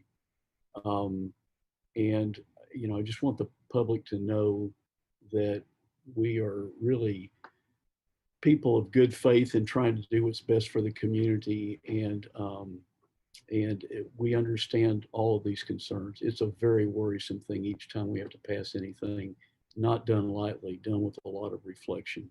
And sometimes I feel we're out on an island. I've certainly, I think, felt a little more support this evening as we talk to people. But honestly, sometimes I feel like the legislative branch, the executive branch, and the judicial branch are all just letting us carry on in singular fashion. It's a little scary. So, any other comments on that from everyone? If not, if there's no other comments today, we can accept a motion for adjournment. Comments about any of that? Dr. Gocher, I think it's also true of Dr. Buchanan and her staff. They work hard, and in many cases, they're just doing their job, and they're doing it in difficult situations. And the issue to me is the structure of all of this, and the fact that the way this board has been put together, the way the Tennessee Code reads, and all those things, this is a very, very bad situation for everybody politically, and that's an issue that folks really need to talk with their state representatives about. You guys have been put in, whether people agree with you or not, you all have been put in this situation, and you do have to exercise your judgment to do the things that you're doing. That's what the law says. So in the end, I would much prefer that people realize that their anger needs to be aimed at the system that has put you all in this position and not you all. Because I agree, despite the fact that I often disagree with the decisions that come out of this board, I don't believe that they're being made in bad faith. And I do believe that you guys have the best interest of the community at heart. So that's just my 2 cents. Thank you, Mayor Jacobs. Oops. Thank you, Mayor Jacobs. Yep, thank you, sir. Thank you. Any other comments, discussion in that other business? And if there is not, we'll accept a motion for an adjournment in a second. So moved. Second. Thank you all, and we will be meeting next week at 5 o'clock again. Thanks for everybody's help, participation. Thank our guests for their very valuable input as well.